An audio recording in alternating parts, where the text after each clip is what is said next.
Hello, can you guys hear me now? All this time I've been spending a week on this and I forget my own microphone. Oh my god. Hello Swifty, hello Ace, hello Tuesday, hello Raven, hello Snuck, hello Whip, hello Cheesy, hello Lovely, hello Lapis. How is everybody today? You guys like my live 2D model? Whoop. Hello Neko-sama. Hello Karen. Whoop. It's how to be to prevent stream if there's no scuffy out. Yeah. Hi. Hi guys. Oh wait, let me put on some background music. Let me throw. I want to actually say that. Oh wait, this music isn't even being. You know, I'm just gonna use this. You know, I'm gonna show this off anyway. So, why don't I have that set up?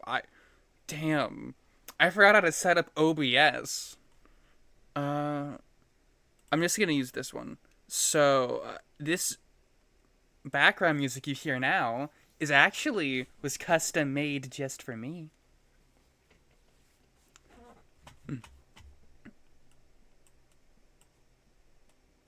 Why is it like this? It should be like this. Hello. Here we go, guys. Oh, look at me. Isn't this so awesome? Wait, can you guys not hear the music? Do you guys not hear? Is this better, guys? Could you guys hear music in the starting soon screen? Oh no! Oh no. Oh no. Guys. You. Oh no, guys.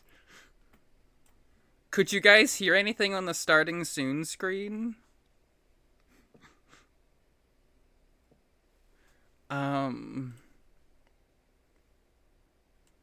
Audio output.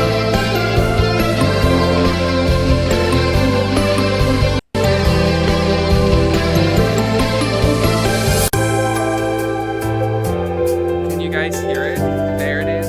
Awesome. I love how bad OBS is. There we go. There we go. So this music here is technically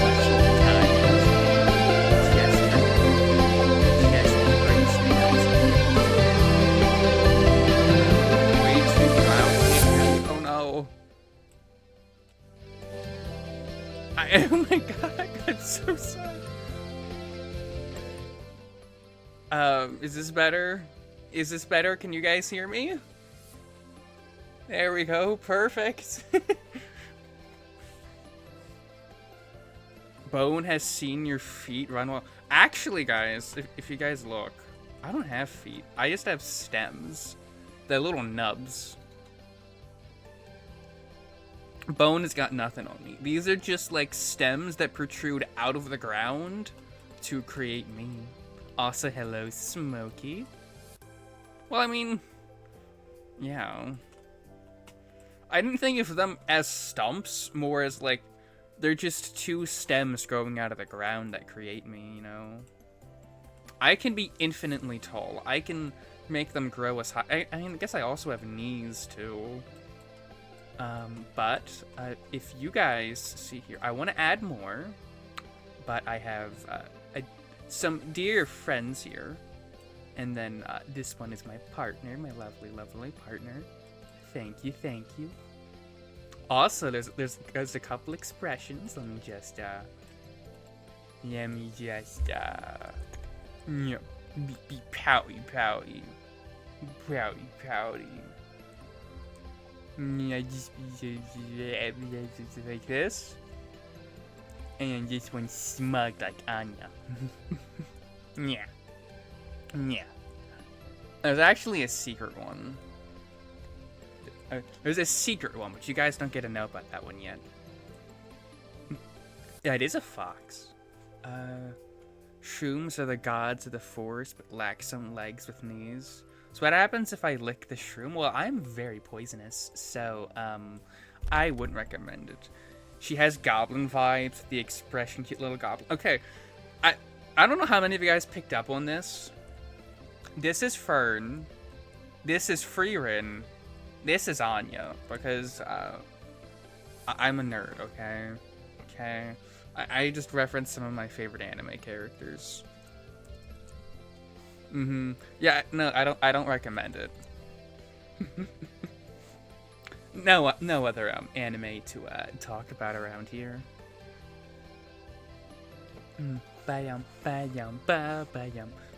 Smokey, you guys can't lick the mushroom. You can't lick the mushroom. I'm very, very poisonous. So what I find funny about my sleeves here that are like semi-transparent, for whatever reason, I don't know why, but for whatever reason, VTube Studios has like a hard time with the transparency. So if I were to do this, color picker select, you can actually see my sleeves, they change color because they're slightly transparent and won't be the same color as the background. So I have to make the background on my end all black. So for me, and I'll show you guys this. Also, look at that transition.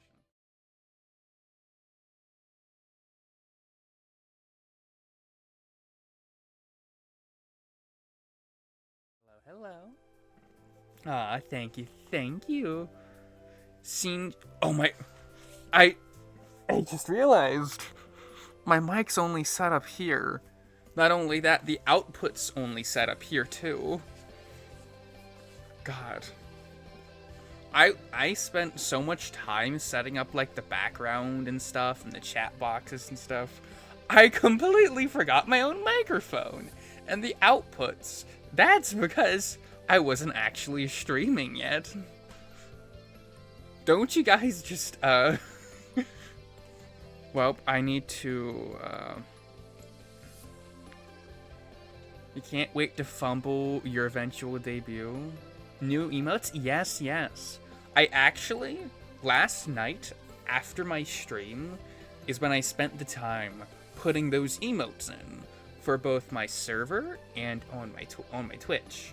And that definitely wasn't so I could spend the last hour playing Overwatch. I definitely wasn't doing that. I'm also lying. I was playing TF2 for like half of that. But, to be serious, this is so scuffed because, you know, I spent like a week and a half making sure everything was set up, you know. I have like a debut presentation. I have like all of this stuff. I'm even in a different aspect ratio. Like, I figured out how to do this. I can go back to this. And I can come back to this. Isn't that guy's awesome? So like it was a fun experience learning how to. What is a debut? A miserable little pile of scuff? Yes, exactly.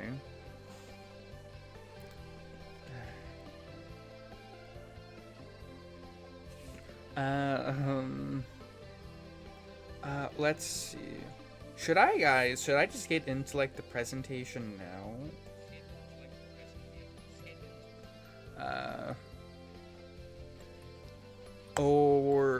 So if your eyes are open, are you no longer sleepy? Well, I'm always sleepy, that's the thing. My eyes being open, yes or no, doesn't matter. But I'm always sleepy. I'm always a shroom. Bah. Bah. Bah. This is so fun. Yeah, if I like look like this, oh no. You can kind of see my other eye peeking out from under. I wanted to have a toggle where I could toggle the shroom down to cover my eyes. Yeah, whenever I say the secret is I'm always sleepy, I'm just quoting, is that Hulk from is that from the first Avengers or from Ultron? Some magic mushroom will kill you, but you've gotten, hey, Freya, hi. Now, I know it's Hulk, but is it the first Avengers movie, or is that Age of Ultron? I don't remember what movie he says that in. I know that in the one Avengers, like, the secret is I'm always angry. And he turns around and just hulks out. It's Age of Ultron, yeah. Actually, I'm working on my sleep schedule a lot. I'm trying my best to like go to sleep earlier, so I tried to stream earlier. I expected to be busy today, but I wasn't. So in theory, I could have like started this like an hour ago, maybe 2. But like I already set down a time.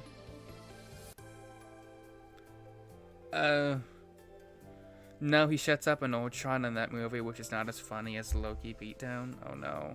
But I could have technically done it earlier, but then I wouldn't have the scuff either. But, right.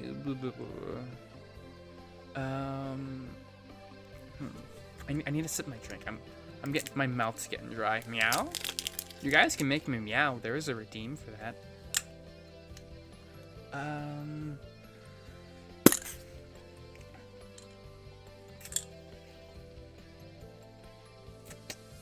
Oh, thank you for the head pat, 2Stack. You're the first person to ever redeem that.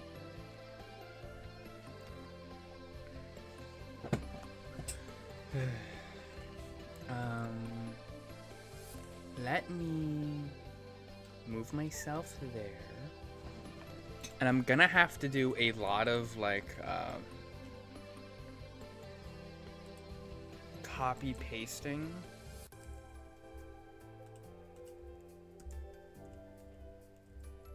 Okay. Can you guys hear me? I hope you can. Hello? So you guys can hear me, right? Can you also hear background music? Iron Man is a billionaire fascist like Batman needs defeated ASAP. Guys, let's not be having this kind of discussion during this bit of a sacred time. Background's almost as loud as me? Oh no, maybe I'm just that quiet. Let me just, throw me right there. There we go. And remember how to use Google Slides. Slideshow. It's my debut presentation. I thought about, and I spent like an hour trying to do this. Oh my god, guys. I spent like an hour trying to do this. Line this background up for my presentation to like in my regular stream background, as I was just gonna use this one. But it was like taking me so long to make it look lined up, and it will... Yippee. Why did I hear a yippee? Oh, Koba the Barbarian, thank you for the follow. Hi. I still need to make sure I still got a lot to set up, I'm realizing. Because I haven't actually, like, done OBS stuff in so long that, I forgot to move this, and to resize this, and to throw it behind me, so it's in the chat box. Well, good thing font is not Shutter's Comic Sans. Okay. Many of you don't know this, I'm not going to go into this, but when I was in high school, I went to a tech school for my senior year where I learned web design and digital media and stuff like that for like my final year of high school. instead of just doing like normal classes and stuff, which is like it was very fun. Hello, Gigi. Hi, hi, hi. How are you today?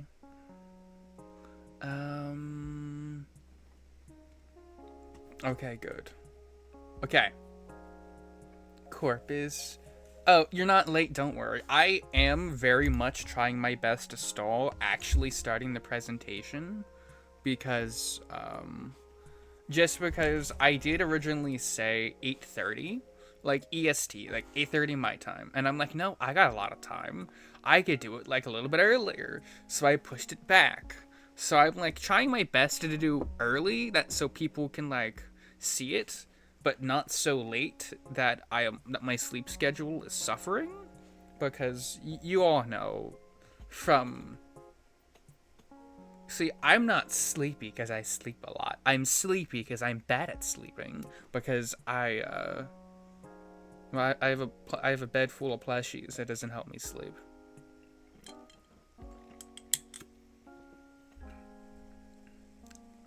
Awesome. Yeah. It's nice to see you here, Gigi. Yeah, it was that in like special school, but it was like actually now that I think about it, my high school life was never normal. Like my first year of high school was 2020, so it was COVID. It was masks, it was plexiglass, it was online.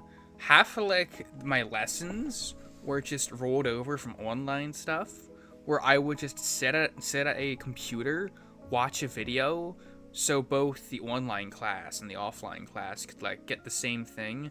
It was horrible. And back then I used to be like a math nerd. So I like went into honors geometry in 10th grade. Keep in mind, geometry is an 11th grade class. I took it honors in 10th grade. I failed. Straight up. I failed that class. I had to take summer school. But, one, my brain just is not for geometry. But two, it was 2021/2022. Half the lessons were like my teacher just saying, hey, look at your computer. I have a video. Watch that. It's going to teach you everything. Test is in a week and a half. It was like not bad, because it was like, oh, hello, Cinda, Beat TV. Hello, thank you for the follow. That was like half your classes. It was before COVID. That's not good. See, I started high school literally year of COVID, and then my third year of high school, where it would have, in theory, been normal, because that was 2022 and 3, where that was like very much way past COVID. Instead, I went to a tech school and took it was Intro to Visual Communications, where I learned how to use programs like Photoshop and InDesign. I learned a good bit of print media, I know how to run a printing press. I haven't done it since then, but I technically know how to do it. It was something we were taught. I was also taught a good bit of photography with like professional cameras and stuff. That's all like really cool stuff I learned in high school. And how that worked was like I had 4 classes in the morning. I would take an early lunch and then take a bus to that school for the second half of my day being there. And oh boy, the stories I have from when I was there, because it was just like one class of like 20 students for half the day. So, we got into a lot of antics. Actually, I want to share probably the worst story, but it shouldn't be my favorite, but it is. Okay. So, the teacher of that class, I wouldn't say he was like stuck up, but he was very by the books, you know. He treated it like a job, like we were professionals in like our field, which is what he's supposed to do. Like part of that is to like prepare us to be in the field. So he would rarely miss a day. If he did, he had like, it was like a planned vacation day with his family. Maybe he took like a 3-day weekend or something. He was very strict, but very nice, pretty funny. And so one time he misses a day, And he's just like, and I need the context of every Monday we would circle up, where like the first thing we would do was like just, he would either propose us a question, or we would talk about our weekends or like plans and stuff, you know, a nice kind of bonding type thing, you know. And he was like, hey, yeah, we lost somebody in my family, you know, but we also went through their stuff and found Pokemon cards. And there is this one kid, I'm not gonna give his name. He was like pretty much trying to be the class clown. He wasn't, but he was the type of kid who would try to be a class clown. He also just like rushed through his work and played Roblox in the back of the class. He wouldn't shut up. But what he said after what my teacher said still haunts me to this day.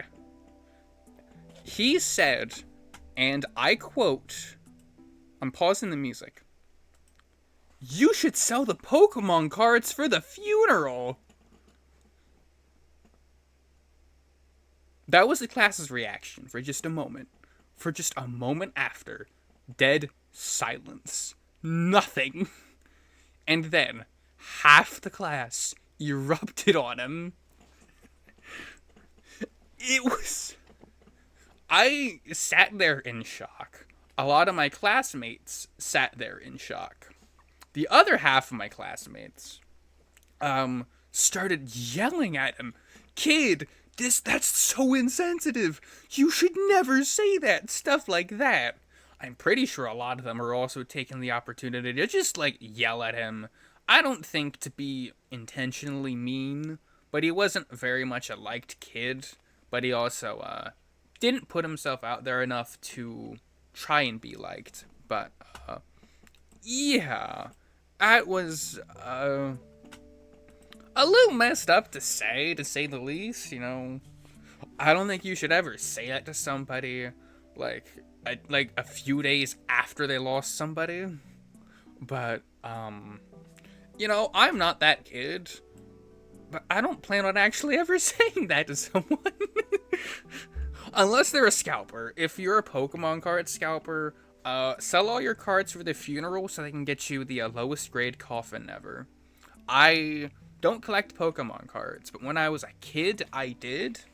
And, because I used to be a really big Pokemon fan. Not as much anymore.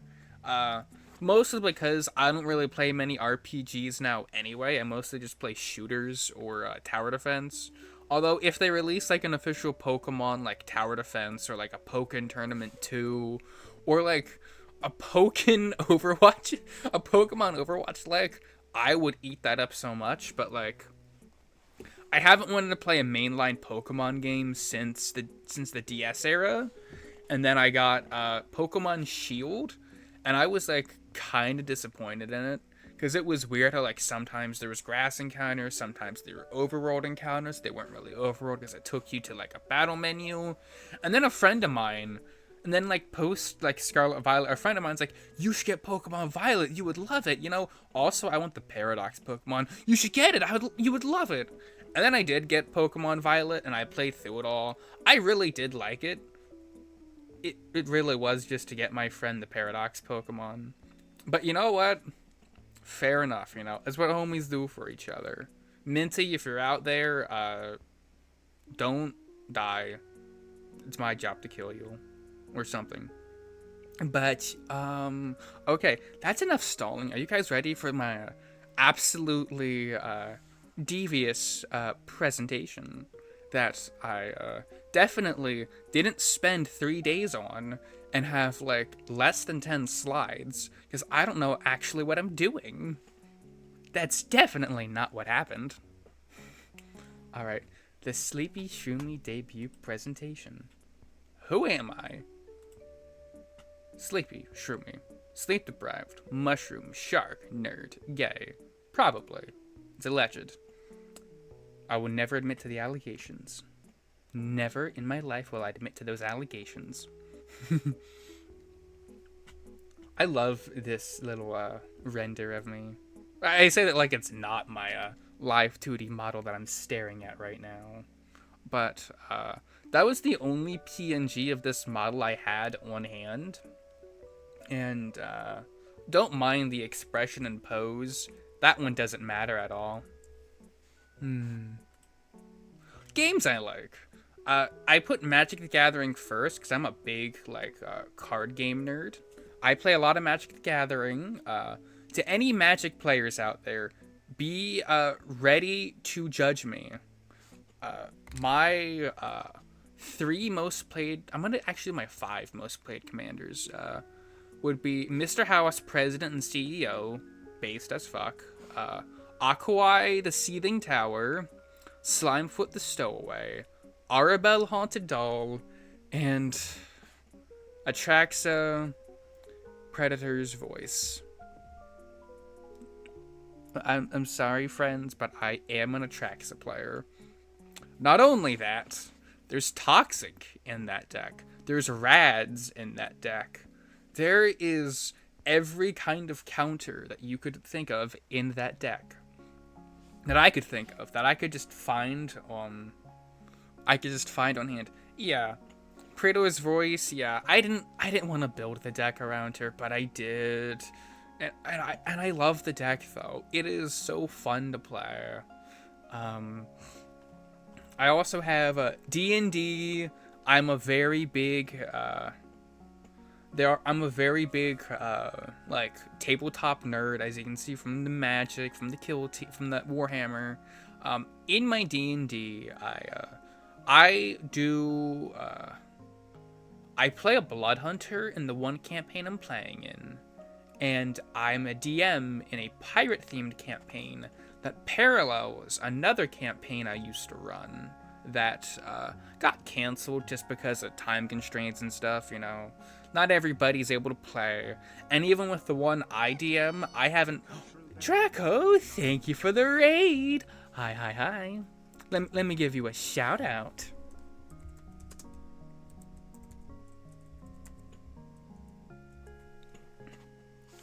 Okay, so top 5 games here are 1, Everything, 2, 3, 4, 5. Okay, I would never say that. Oh, thank you, Draco. Thank you. Welcome, Raiders. How does your stream go?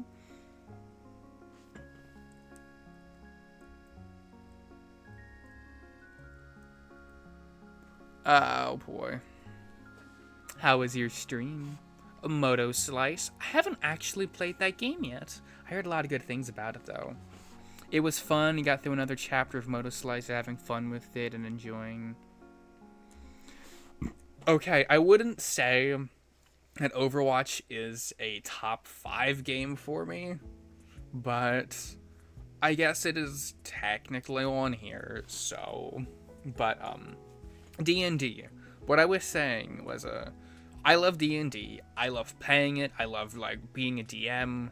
I'm a player in one. My character's name is Gordon. He is a giant blood hunter scarecrow whose village burnt down because a cult created him to help a farmer ward off robbers, but the farmer could not keep payments up for the cult, so the cult burnt down his village, killing everybody and leaving him behind, and he's out for revenge on that cult, knowing that once he does, he will die.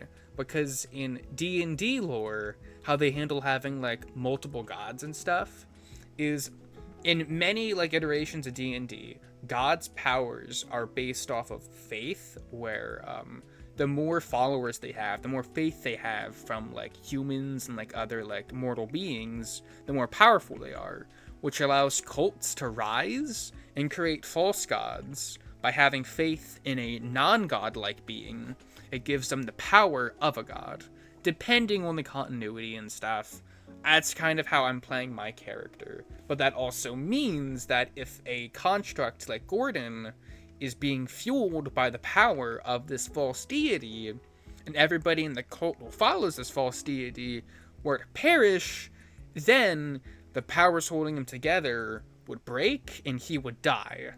He knows this, but he still wants revenge, which is very cool. Then I used to run 2.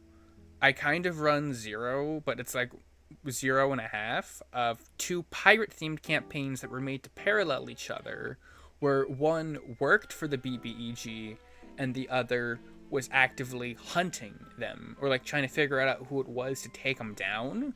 But the one where they worked against him due to timing constraints and stuff, the fact that like everybody's lives and stuff, we couldn't keep it up. And then for the one where they work for him, then it's the same story. Me and my friends just haven't been able to get together to play. But in all fairness, it's the same group that I play where I'm a player, and we haven't been able to do that one either for a while. And then Warhammer Kill Team. I play specifically Kill Team. To many of you who don't know much about Warhammer, Warhammer is more than just the big army game that is like space D&D. I know a lot of people who aren't familiar with Warhammer kind of think of it as just like a space D&D, but you don't actually roleplay. And that's not entirely true. I mean, like, yeah, you don't actually do like roleplay bits. It's just like war. It's a classic war game. But I play Kill Team, which is different from Big 40K, where Big 40K is what most people know of, like the big armies and the big like machines and stuff. Kill Team is like a small squadron of like maybe 5 to 12. If I'm correct, the smallest army is 5. Or is it 6? I know stuff like Plague Marines and Angels of Death and Wolf Scouts, and most of the elite teams usually run 6. There might be one that runs 5.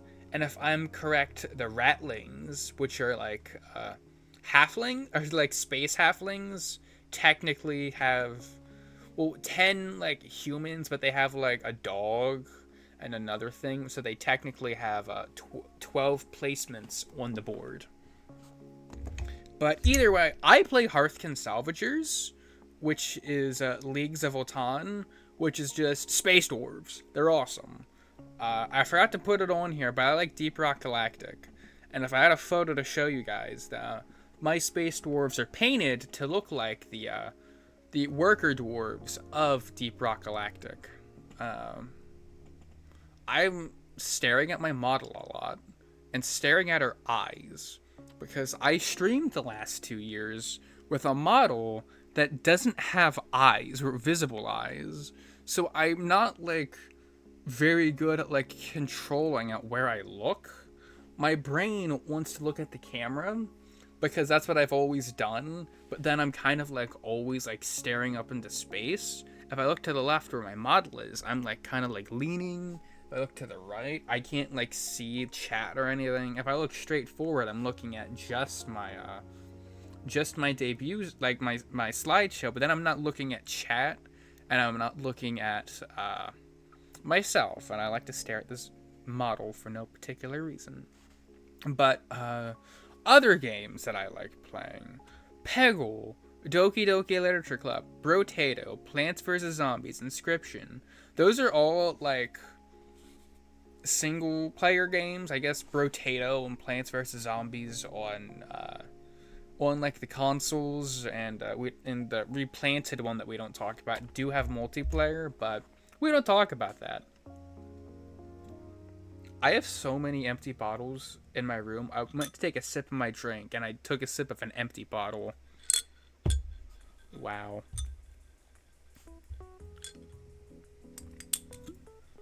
Many longtime viewers do definitely know I am a very big Inscription fan, to the point it's unhealthy, because I have probably, I'm just gonna say, at least $1,000 worth of 3D printed Etsy merch to make my own pretty much custom Inscription game. Because I have enough. I wish I had a photo on hand to show you guys. I have enough cards to physically play it. I have all the totems. I have the scale. I have a bunch of like 3D printed custom cards of me and my friends. I have the minis. I even have the map and like a play mat, or like if you're actually at the table. I did put my I did put my top three favorite games. Team Fortress 2 at the top here, Little Nightmares 2, and Inscription. I did just talk about Inscription. TF2 was like...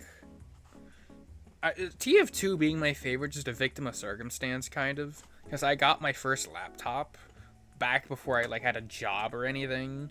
So I could really only play free games.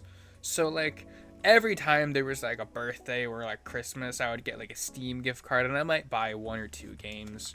But I really always just hovered around playing TF2 because it was like a game that you can't really get bored of if you enjoy it. Because you can always play a different guy, you can always play a different character, you can always play different weapons, you can always go to a community server and just do something stupid, you know. Little Nightmares 2 is just fun, at least for me. I enjoy the puzzle platformy nature. As you can kind of tell from my background, I like a somewhat dark atmosphere.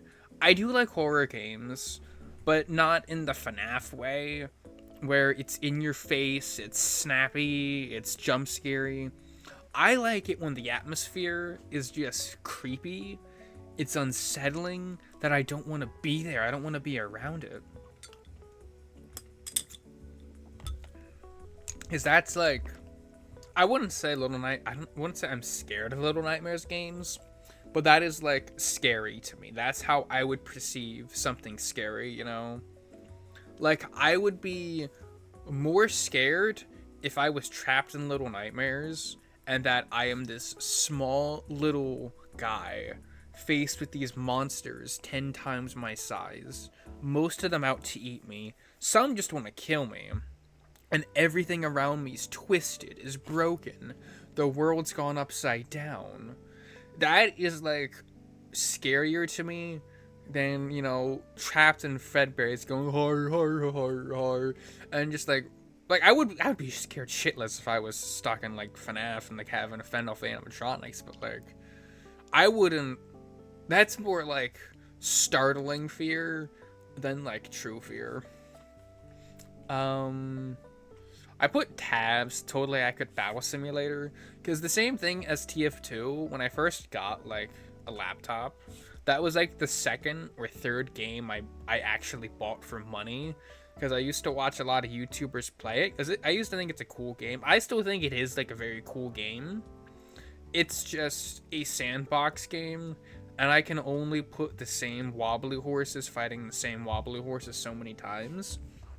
Although I do have such sweet memories of Totally Accurate Battle Simulator, where times around that time when I was like 14, 15, I love it when I was 16, I would take my laptop to my grandparents' house when I'd like visit them for like a weekend or like a sleepover or something, and I would set up tabs and I would tell my grandmother, okay, this is your money and these are all the units. Build an army, my guys are gonna fight your guys. You don't have to do anything, you just have to click the screen a bunch. And her and I enjoyed it. We would just be like, come up with stupid modifiers, like we can only do $10,000, or we can only do certain factions. And we would have so much fun just picking out units and watching them fight each other. And my laptop was really shitty, so it'd be lagging a lot. But it was so much fun. And now I'm just like imagining like putting two hobbits in an arena, drinking and like betting on which one's gonna win. Which I think would be very funny. Doki Doki Literature Club. I like Anime Girl. It was free. Like, same thing as TF2. It was free. Mods were free. Watching people play mods on YouTube was free. I used to watch a lot of MatPat. Okay, actually, I have a very, very embarrassing story that related to game theory, but I need you all to promise not to laugh at me over this, okay? Please? Please? You guys are gonna laugh at me no matter what.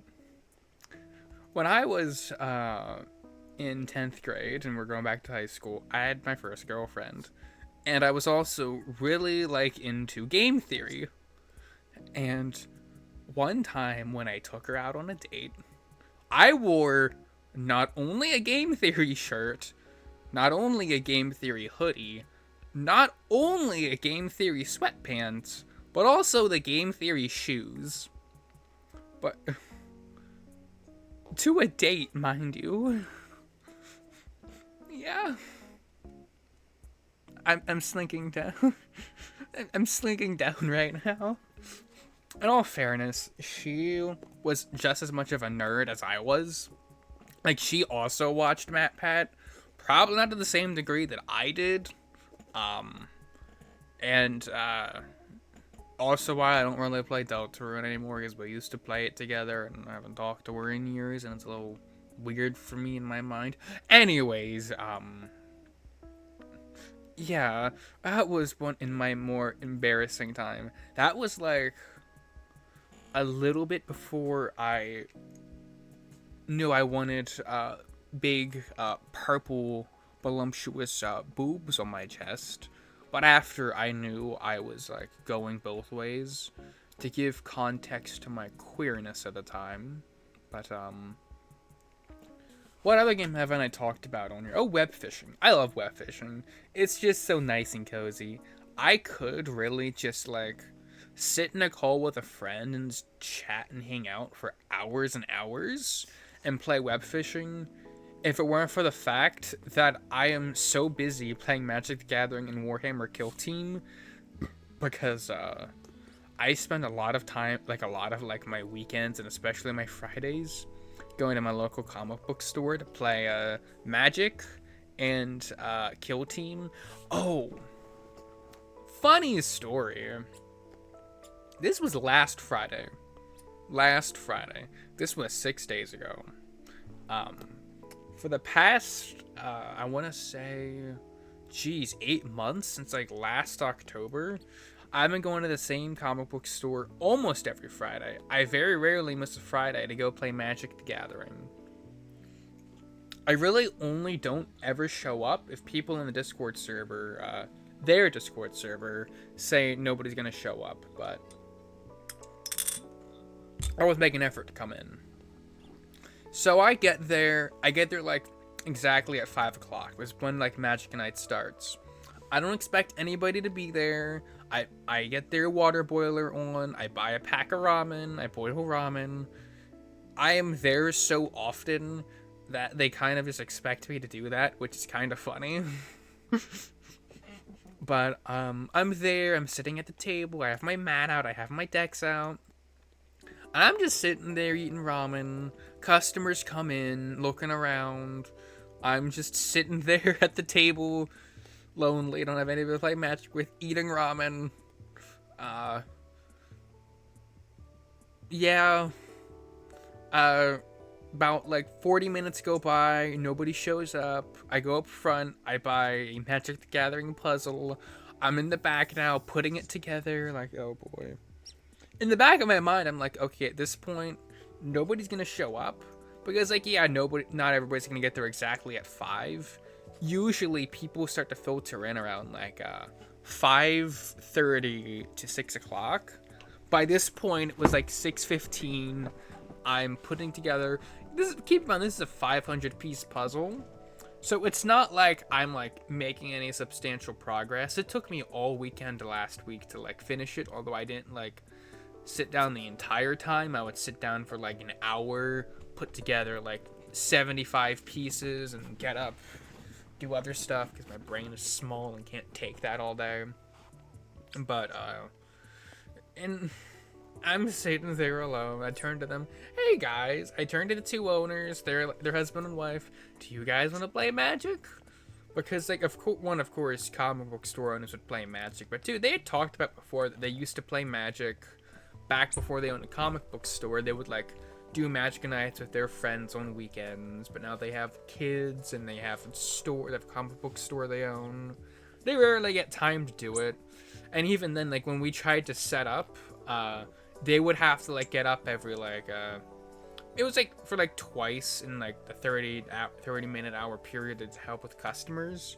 But we played, and soon it's like 7:50, and I'm like, oh yeah, you guys close at 8.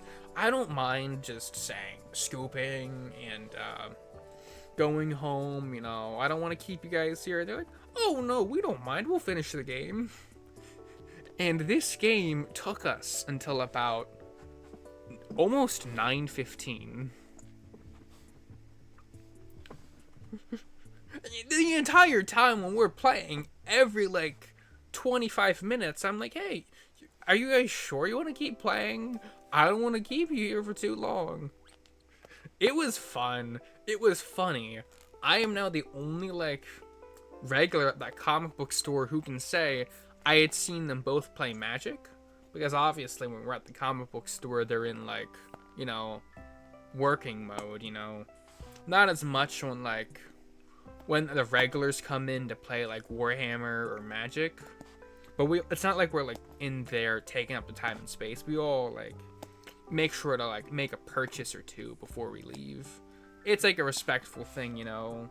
If you're going in there using their space that they put aside for you, it is a respectful thing to do. Yeah.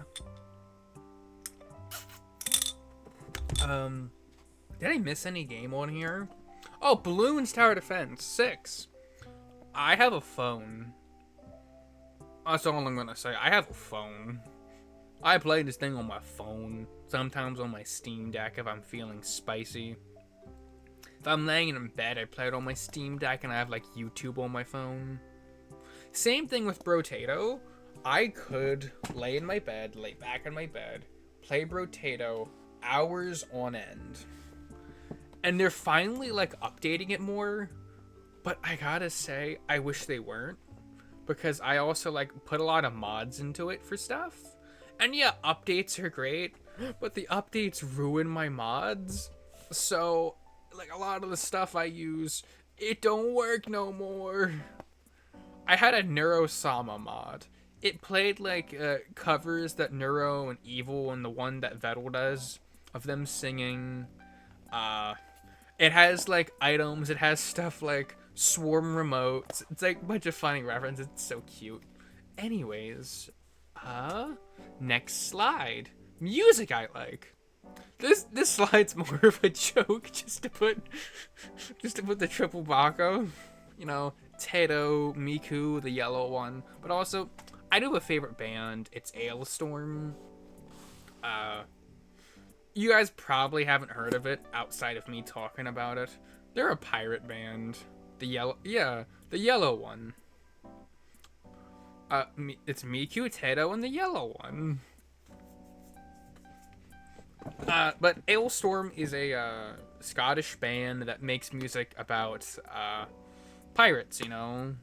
It's all like a mix of sea shanties with like rock thrown in there. I wouldn't call it heavy metal, but it's like teetering between rock and metal.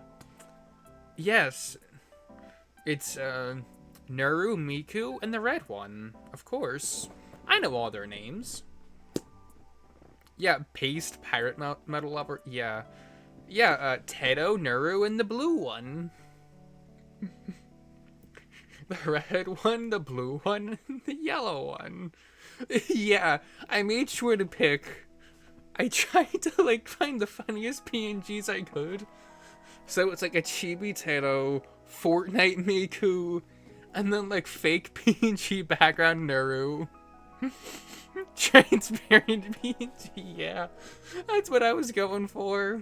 You know, try to like make it as funny as possible. Like when I made this slide, I had it at the end at first, but I realized that I had like most of my slides are just like stuff I like, you know, so you guys can learn my vibe, you know. But I didn't know what else to put, so I'm like, okay, what about music I like? Okay, what music do I like? Oh shit, it's all Tato. all I listen to is Teto and Teto covers, and Miku covers, and Yellow One covers, and other Vocaloid adjacent characters. Oh, and I like Ailstorm. It's my favorite band. I saw them live 2 years ago. It was awesome. No, Chris, it is today. Also, hello, Chris. Welcome. How are you today?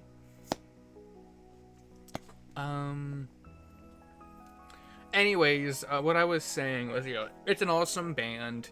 Their music is very silly. I would play it if I could, but they have a song called Fucked with an Anchor.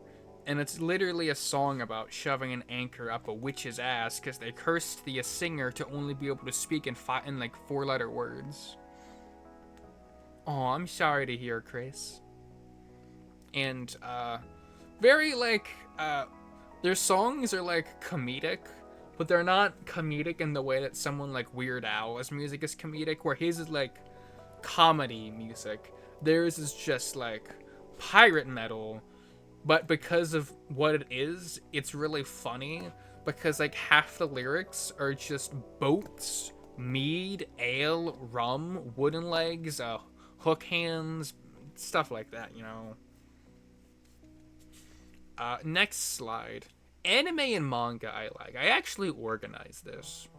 So, it's not truly organized, it's just, at the top.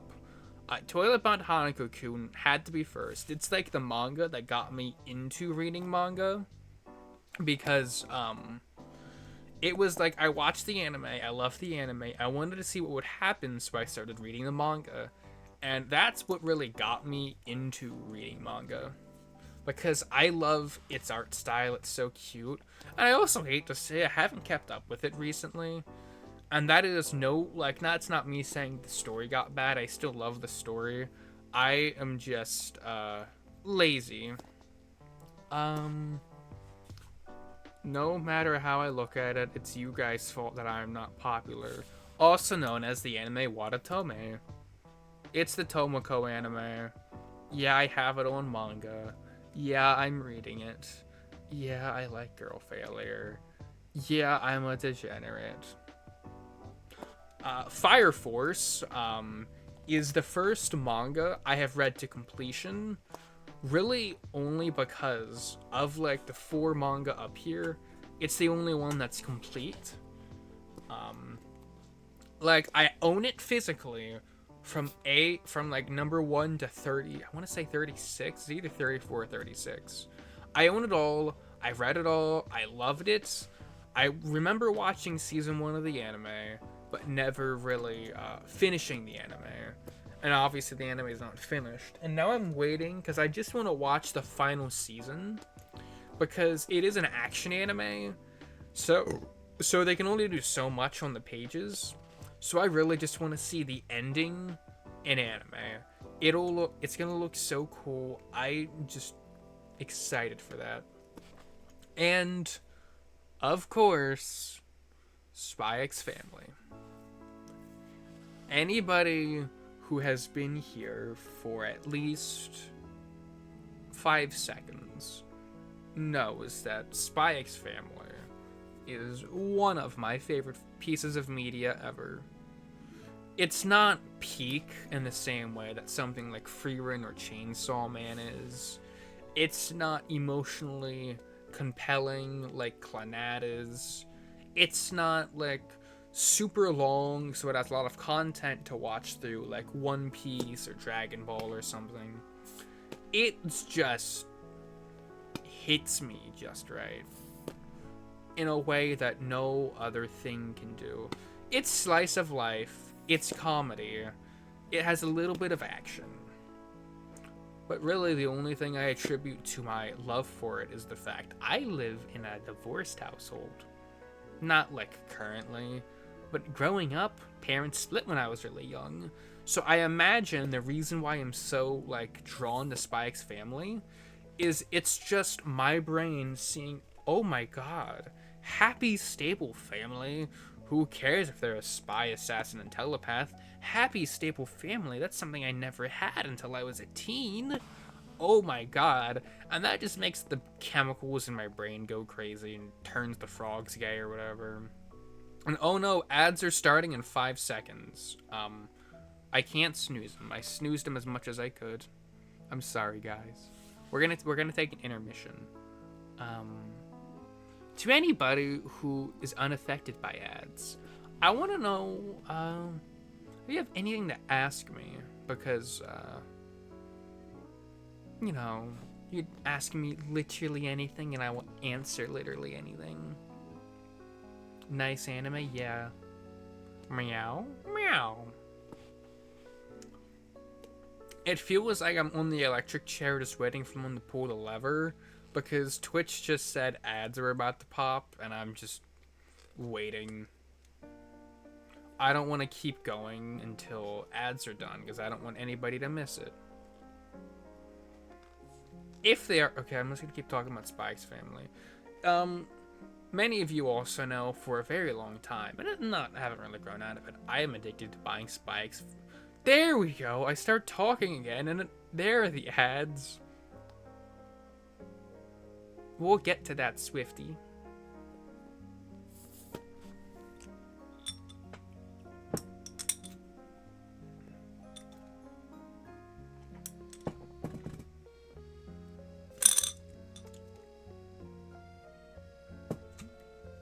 Ad break for ad break is on.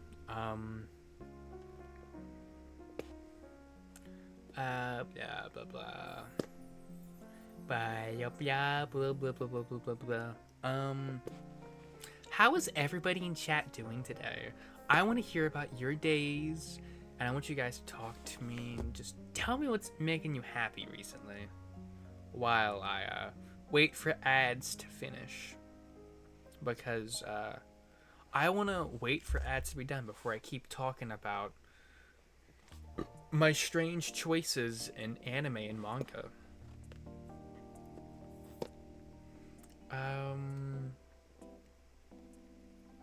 Bum ba yum bum bum bum ba bum ba yum bum bum ba ba ba yum bum ba yum bum bum. I hate ads. I wish I could turn them off. They make me sad. I don't want ads to exist anymore, guys. Can we please just take them off Twitch?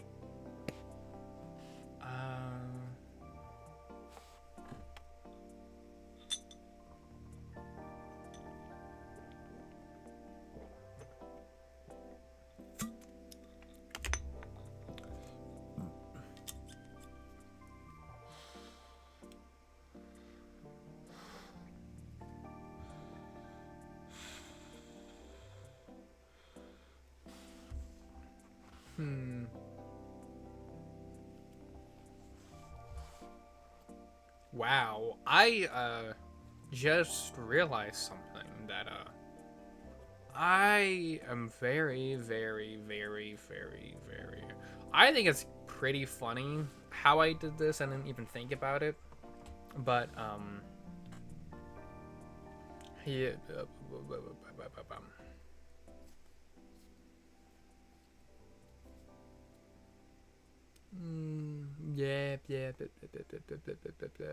I'm sorry, guys. I'm like... It's not that I can't, I don't have things to talk about. I just don't want to keep talking while ads are playing, as I don't want people to miss stuff, you know?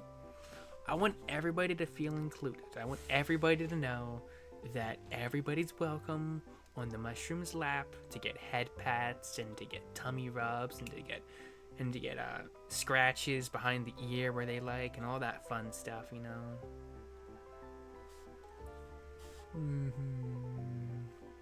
Ads are done. Is everybody back from ads? Shall I keep talking?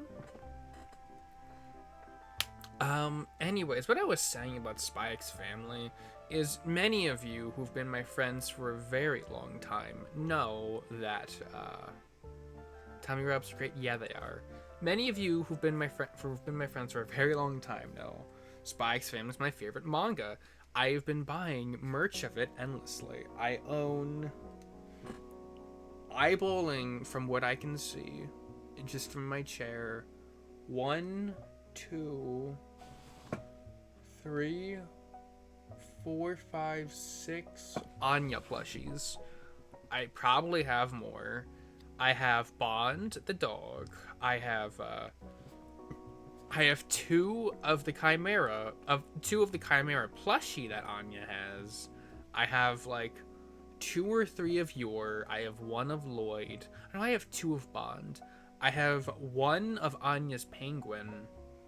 And I obviously have a body pillow of Yor because mommy, but and then I also have an entire shelf that's like so much Spy X Family merch. It's figures, it's keychains, it's pins, it's everything you could think of. I have the board game, I have collectible cards, I have, this is so awesome, a physical copy of the movie, signed by Yor's voice actress, Anya's voice actress, and Damien's voice actress. Lloyd's wasn't at the last con I was at. Makes me sad. I wanted to get him. But, I realized while on my ad break, I unintentionally did like a pretty decent order of how much I actually like them, going from right to left as you would read a manga panel. Well, I guess, how you would read manga, not a manga, whatever. You guys get the idea. Spy X Family is my favorite manga. Down to the anime, Jujutsu Kaisen. It's just peak. I haven't watched the latest season yet. I've been busy. But it's just objectively peak. It's just that good. Zombieland Saga, many of you, I doubt many people have actually watched this, but they have seen it because the iconic clip of the girl walking out of her house and immediately getting hit by the truck is the opening scene of that anime. That's the whole reason why I watched it, just to like get context to that clip. Basically, Zombieland Saga is a parody on idol anime, on how like brutally realistic the world can be sometimes. Because it starts off with Sakura, the girl right here with the red hair. Basically, she has a great life. She's accepted into an idol group. She's like into all of her classes. Leaves her house, immediately hit by a truck and dies. And then she's later brought back as a zombie. In fact, all of these girls here are brought back as zombies because they have some kind of talent that makes them special. That is a reason on why they're being brought back. Because the person who brought them back wants them to form an idol group to bring Saga Prefecture, a prefecture in Japan that is like boring, back on the map for whatever reason. And it's like, it's also a parody on the fact that idol anime don't really have much of a purpose other than singing, because their purpose for being reanimated zombies to sing is, in air quotes, for Saga, the prefecture in Japan. And that's all they really get for that,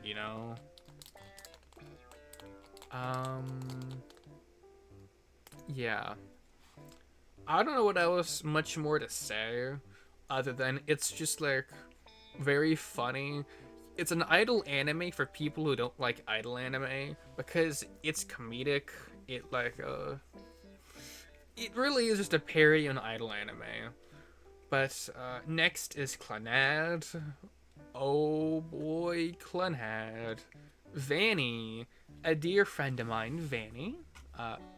Some of you guys may know him. He is a moderator for a dear friend of mine, Tiny Moondrop, and one of my closest friends recommended it to me because he said it is like in quotes, when I bought it on physical, he said it's like depression in a bottle because that's how like emotional the anime gets. Apparently, the anime is based off a visual novel that came out in 2006 that's specifically based off of a single specific route that I don't know if it's intentionally like the canon route or like the good ending or whatever, but it's really sad because I'm not gonna spoil it, but like it's just like every like 5 episodes is centered around a character and the character's arc, and it's just like sad, you know. Like the one with his best friend is like, hey, my little sister is like more attached to you than she is to me. I don't like that. And then it's just a couple episodes of them like having struggles as friends. And that's like me very watering it down to avoid spoilers and stuff. But oh boy, the amount of crying that did me. And then we go to Chainsaw Man. It is more peak than Jujutsu Kaisen. It's just awesome, you know. It's cool, I like the characters. Jesus Christ, yeah. It's cool, I like the characters. Denji is awesome. Beam is very cool because Shark. I don't know much more to say. It's just an awesome action anime, you know? There isn't like, can you please bury your face into your heart-shaped cutout? Oh, you wish you could. I know you wish you could. But, like, I don't have much to say on stuff like Jujutsu Kaisen and Chainsaw Man, because the writing is great, the animation is great, the story is great, but it's not, like, story-focused the way the other ones are, because it's also an action anime, and action anime almost always put action before story and development, and that's not always a bad thing, you know? Something like Clannad being a wholesome slice of life. You don't go through like 3-episode long fight scenes of, oh no, Gojo has the power to make me shit my pants on command. How am I gonna fight around this? For 3 episodes of them just doing that back and forth, and then, oh, I remember. I have the secret technique that makes him shit his pants first. And that's not me, like, trying to critique it or sound bad, but, I do tend to value story over action. Not always, because, like, obviously Jujutsu Kaisen and Chainsaw Man are action anime. Fire Force is like action series, you know. It's not really as much story-based as it is. I mean, it's very story-based, especially the manga. What I remember of the anime, they did not cut out parts of the manga, but they didn't emphasize it as much as to give the action a little bit more. Just because when you're like doing an anime around like an action series, they're always going to prioritize the action because that's what people are there for, you know? You are not watching a movie to read the beginning or end credits or figure out... you're not watching an Avengers movie to figure out which Infinity Stone Thanos is going to look for next. You're watching it because you want to watch Hulk smash Loki into the ground, you know? People aren't going to care as much about that. Now, that's not to say it doesn't matter, but, you know, I like the story and stuff. But also, you take something like Solo Leveling, it has fancy, like, looks to it, you know, it looks really nice and stuff. But it is so... The story is so mid, honestly. Oh, the main character is just powerful enough to be in the fighting class of people, but not any more powerful than that. He almost dies. Now he has the ability to level up. And now half the anime is just him doing training montages and leveling up and becoming stronger and fighting something stronger. And my mom has like cancer or something, and I'm fighting for my mom or something. And the whole anime is just him becoming stronger, fighting bigger things. And this story is very surface level of just, hey, I want to be the most powerful to fix my problem. Which is not like I guess a lot of action anime are like that. You could boil down something like Naruto like that. I want to be the Hokage so people respect me. But also, in my opinion, Naruto could have ended on the Pain arc. This is like spoilers for Naruto, but this is so far into it. This is like halfway through Shippuden. But after Naruto defeats Pain, like there's an entire sequence of the entire village celebrating him. They could have ended it right there, because although he is not the Hokage, the reason he wanted to be the Hokage is to earn the village's respect, because everybody respects the Hokage, and nobody liked him because he had the nine-tailed fox in him. Now, despite having the nine-tailed fox in him, he's the hero of the village, which means he accomplished his true goal. Also, hello Moon, welcome to stream. How are you today? You missed the, well, you didn't really miss much. You just missed me yapping about stuff. I don't know how long you've been here, though. I don't know. I can't read your mind.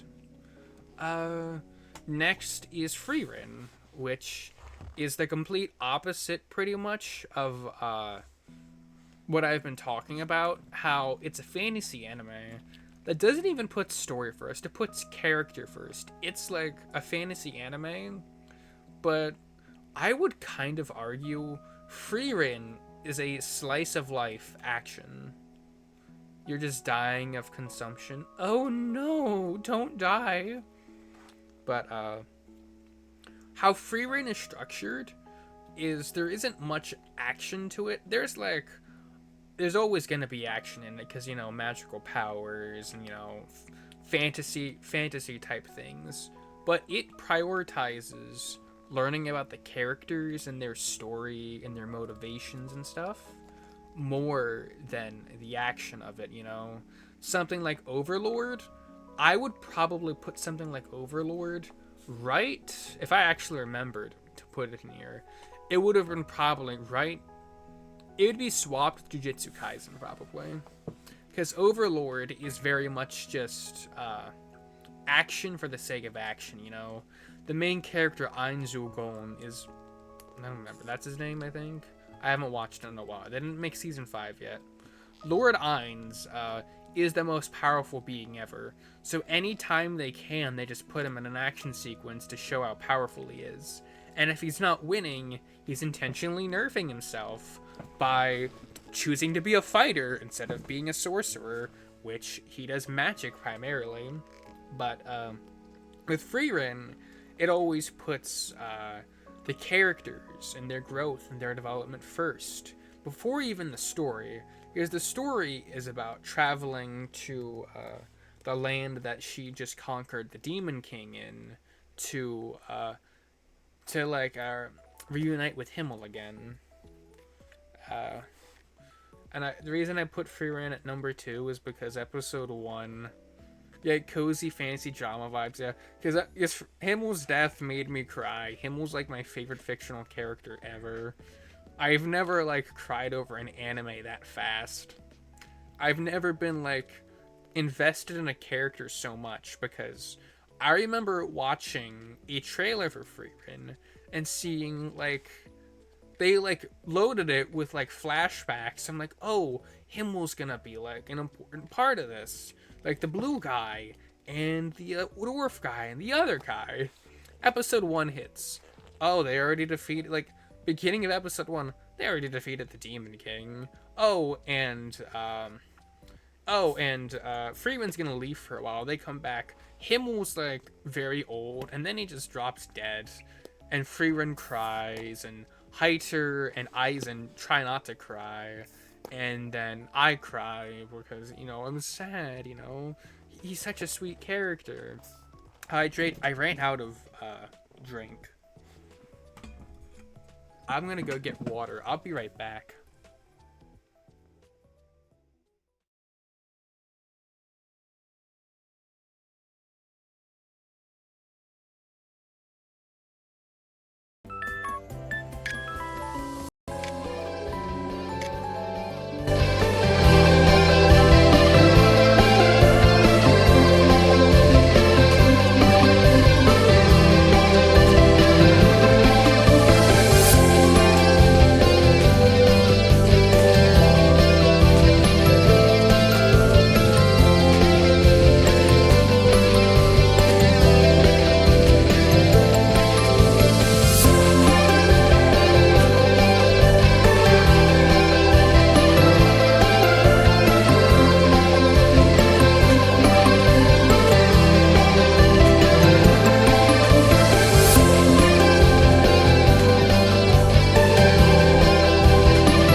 it is quite the shame how they nerfed Himmel from being 6 foot to 3'7" in his old age. Yeah.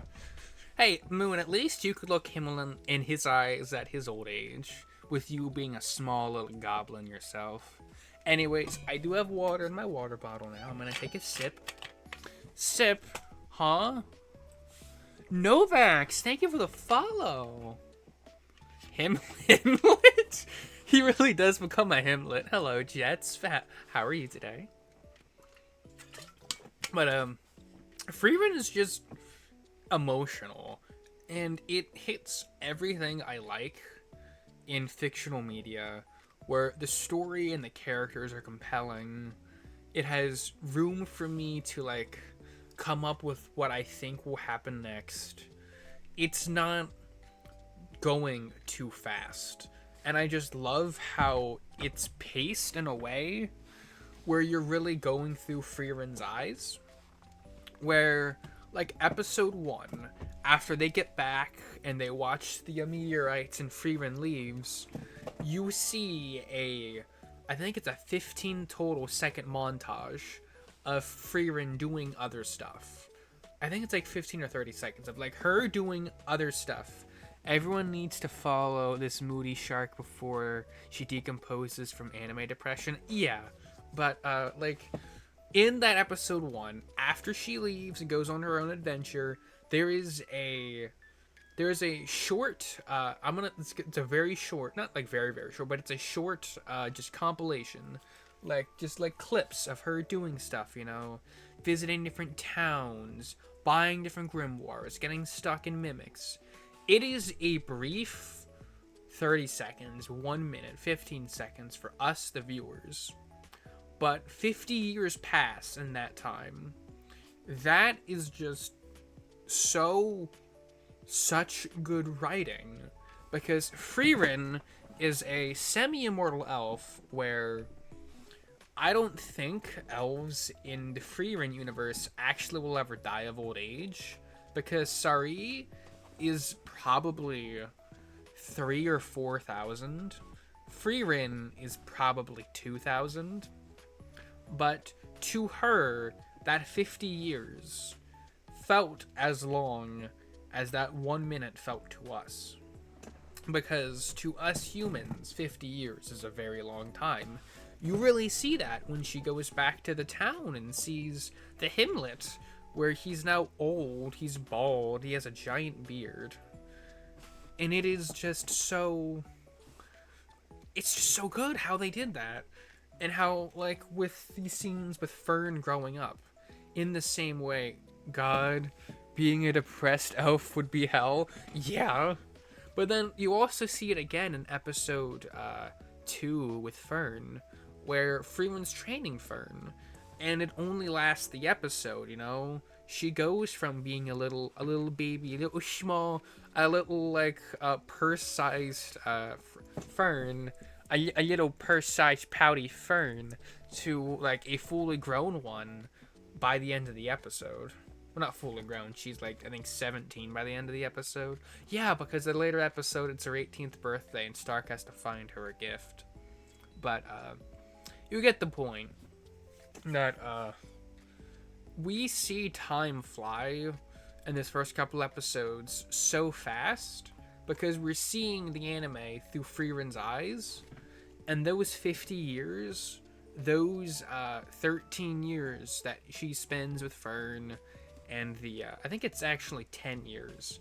It's not a non-insignificant amount of time, which then, like, 50 years away is such a small, insignificant amount of time that you didn't really feel like much time passed. But for her, it didn't feel like much time. It was only 50 years compared to her 2,000 years of being alive and next 6,000 more. And it's just so interesting. And then we get to the last one, Love, Chinibyo, and Other Delusions. I don't get it. A good friend of mine, Vanny, was like, hey, you like Spy X Family. That's a slice of life with, like, hints of, with, like, action. It's a pseudo rom-com with the way Yor and Lloyd are. You should watch Love, Chinibyo, and Other Delusions. that anime was like, I started watching it and I didn't want to go to bed. Now I worked the next day, so I did go to bed. And that was the first and only time that I ever pull out my phone to watch anime on my lunch break, where I got in the corner. And also, unfortunately, it was season 1, episode 7, which is the beach episode that I watched. Nobody, I don't think anybody saw my phone, but you know, my luck. And then I came home from work that day, and I spent the time that I got home to about 3 a.m. the next day watching the rest of season 1, the entirety of season 2, and the movie. I could not get my eyes off this anime. It is just great. I don't know best way to describe it. Just, I really enjoy it. I love the story. I love the dynamic between Yuta and Rika, and how like Yuta doesn't really want to be her friend at the beginning, and then reluctantly he is, because he kind of just feels bad for her that she needs a friend, to the end of like season 1 where they're like realizing they want to be together, and then season 2 they are technically together, they're technically a couple, but it doesn't feel like it. A lot of anime would force them into just being a couple in this moment, you know, doing all these cutesy coupley things. But it feels so real with the way that they're awkward about it. They don't know what they're doing. They're not going on regular dates. They're just like doing their own little thing. And you know, Rika is still in her delusionary world. Yuta is trying his best. In season 2, they're living together, but they're also sleeping in separate rooms. It feels at some points in season 2, they're actually more distant from each other than they are in season 1, which is like crazy because they're in a relationship, but it also feels almost slightly realistic, you know? How they're really figuring it out. And it is not until the movie where they run away together do they really feel like a couple. And it is just so cute how it takes 2 seasons in a movie for these 2 characters to come together. And I've seen like a lot of other anime where it's like by the end of like episode 5 of season 1 they're together, and they're together for the rest of the anime, and it's a lot of like just typical slice of lifey type stuff. I think I'm ready to go to the next slide. The next slide. Oh yeah, in this one, guys. Oh, how did this get here? You know, I've never heard of this anime in my life. I just,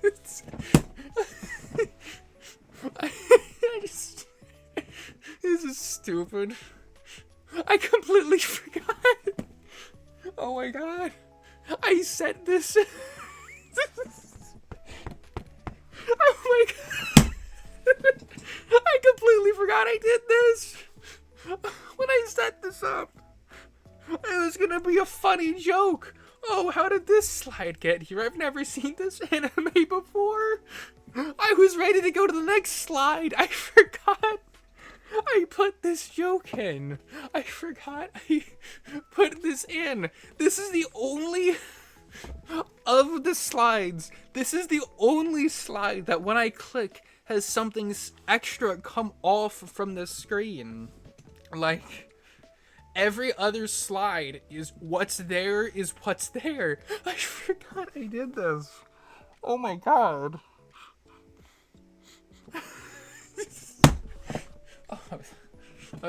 It's just funny, okay? Anime's funny. The deer anime, and it's coming for you. Yeah.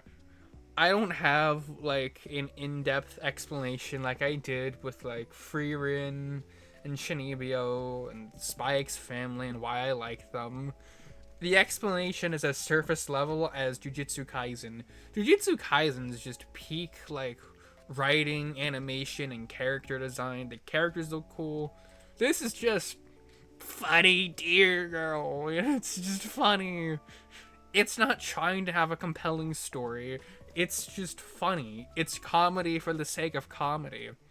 Like, you guys know how a lot of anime at the end of, like, if you watch through the credits, they'll have, like, next time on this anime. Well, this anime doesn't do that. except for like episode, I want to say 10, where they do that.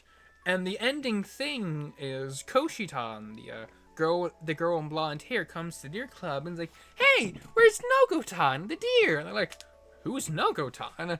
And it's just this setup of Nogotan. Wait, is Nogotan not real? Did she ever exist? And then the beginning of next episode, oh, there she is. And then Koshitan goes to the narrator like, "Hey, what about this? We were setting this up last time for this storyline of Nokotan not existing." And the narrator's like, "Oh, yeah, I don't want to do that." It is the funniest joke because of how meta it is. And they do a lot of other stupid jokes, like one where Bashame, who's a character named Bashame, she likes rice, and that's like one of her own her only personality traits is she likes rice. So on episode 3, she's like, "Let's start a rice patty," and then subtitles say, "Stay tuned for episode 10." And then episode 10, she starts a rice patty. Hello, Madam Bone. Hello. Let's go to the next slide. Oh, other things I like. Plushies. I like plushies a lot. I drink a lot of green tea. I have at least 2 cans of Arizona green tea in my vicinity that are empty because I already drank it. My favorite non-animated show is Breaking Bad. Yeah. I'm kind of basic like that. It's Breaking Bad. It's awesome. I love Sanrio characters. My favorites are Pom Pom, Purin, and Kuromi. I would say My Melody is a close third, then Hello Kitty, then Cinnamoroll, then Kuropi, then Batsmaru, then the Twin Stars, and then I think that's Pochako there? I think so. Just those ones there. I like Hazbin Hotel, and I like Hell of a Boss. I think they're silly shows. I like a lot of indie shows. I could sit here and say, of my favorite glitch shows between Meta Runner, between Murder Drones and the Amazing Digital Circus of their newer shows, I prefer Meta Runner, their first show, and that's partially due to nostalgia, because not many people know that the owners of Glitch is also used to run a YouTube channel called SMG4, Super Mario Glitchy 4, which was just Gmod bits. It was Gmod animations of Mario, Luigi, and Bowser, and then the creator whose character was SMG4, which is just his own self-insert, but it's just his face on a Mario body, of just doing stupid stuff Mario goes to war, Mario goes to FNAF, Mario gets his pingus stuck in the door. They made that video twice. Then they started introducing original characters.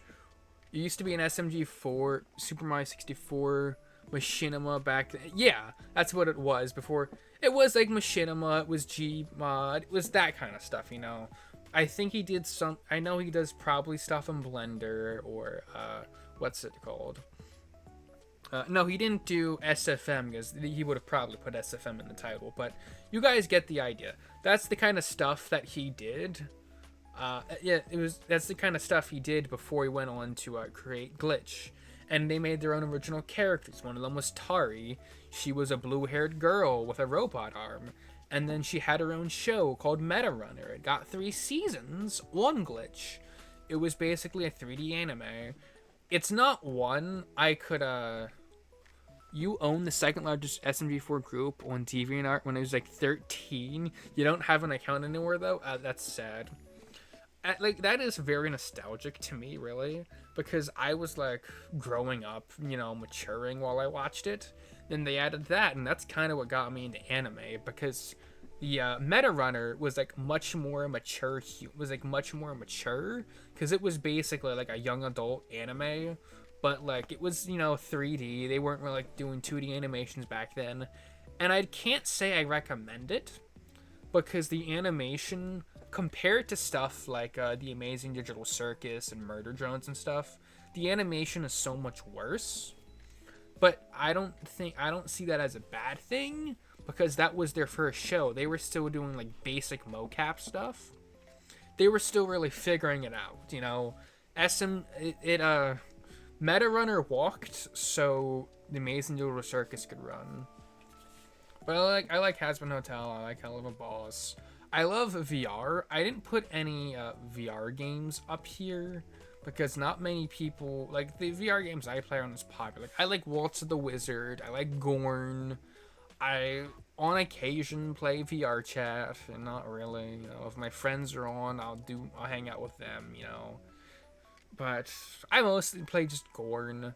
I love Gorn and Gorn 2. Whenever I'm like having a bad day or I'm stressed, I just hop into Gorn. And Gorn is this game. It's just like a VR arena fighter. You know, you go in, you pick up a sword, you stab a Rukibe. That's simple. And then we also got Mothman. I'm a big fan of cryptozoology. You know, stuff like Bigfoot, Nessie, Mothman. I think all that stuff is so cool and interesting. I could talk on end about it. In my own Discord server, I have a channel where I cover a creature like that every week. Now, that being said, I am quite busy. The last few weeks have been dedicated to getting this stuff ready, despite me not having my microphone actually set up at the beginning of stream. But, I have been too busy to do that. I want to keep doing that. I have a bunch of books on like mythical creatures and cryptids and stuff that I just read those. Okay, this one piques my interest this week. I want to write about that. You know, I wrote about Mothman, and it's not like me being like doing original stories. It's just like regurgitating information because it's just so interesting to me, you know, that so many people at the same time saw a black figure with red eyes and like, well, what is that thing? And somebody goes, that's Mothman. Mothman? Who's Mothman? And now he has his own lore that Mothman is either a bringer of doom because people only ever see Mothman before something bad happens, or he's there to warn us of something bad happening. Either way, he could be good, could be evil. He has his own mythology. It's all so cool, you know. I would love to talk about it more. I mean, I know this is my stream. I could talk about it more, you know. There's a statue of him in Point Pleasant. Point Pleasant is like a nothing. It was like a nothing town.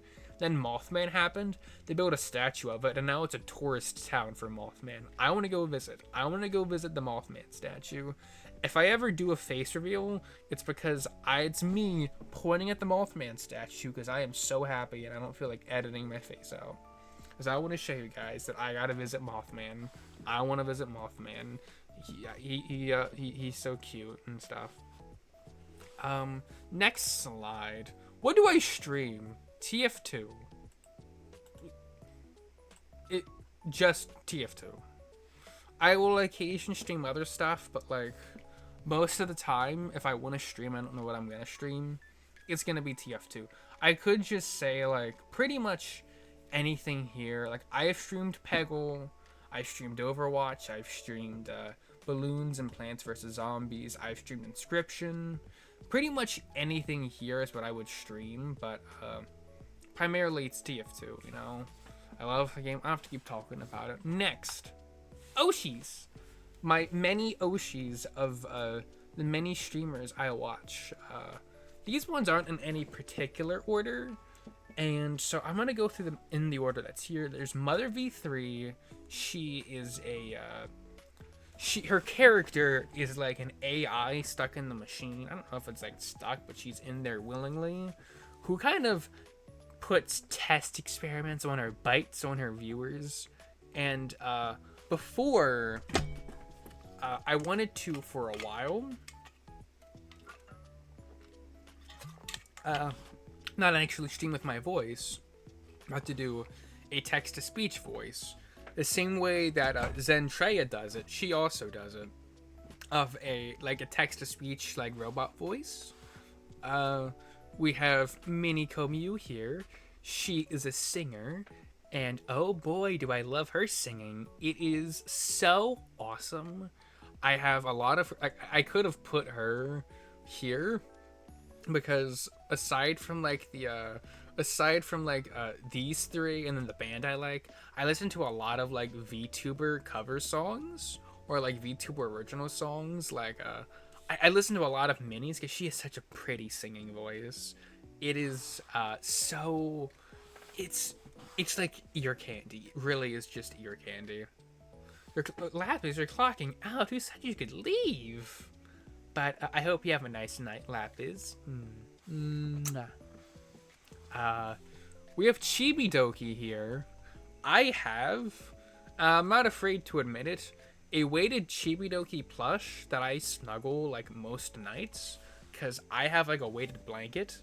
I have a weighted Chibi Doki plush. I have a weighted Frieren plush. And I have a weighted Hello Kitty plush. And those actually help me sleep a lot. Like, more than what you would expect. Why, Automod? Why did it pull... Guys, I need to point out Automod blocked Swifty's message that is Chibi exclamation point. Automod, why would you do that? I also love that she's just like unapologetically herself, that she will just yell, be loud, be annoying. You know, kind of like how I am, where I try my best not to put on a character, where I am just being myself, you know?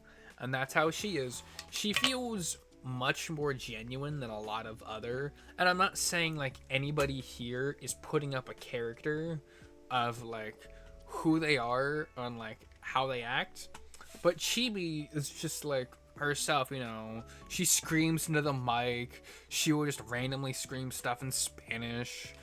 It's very, very funny. And then Doki Bird's there because I love FPS games.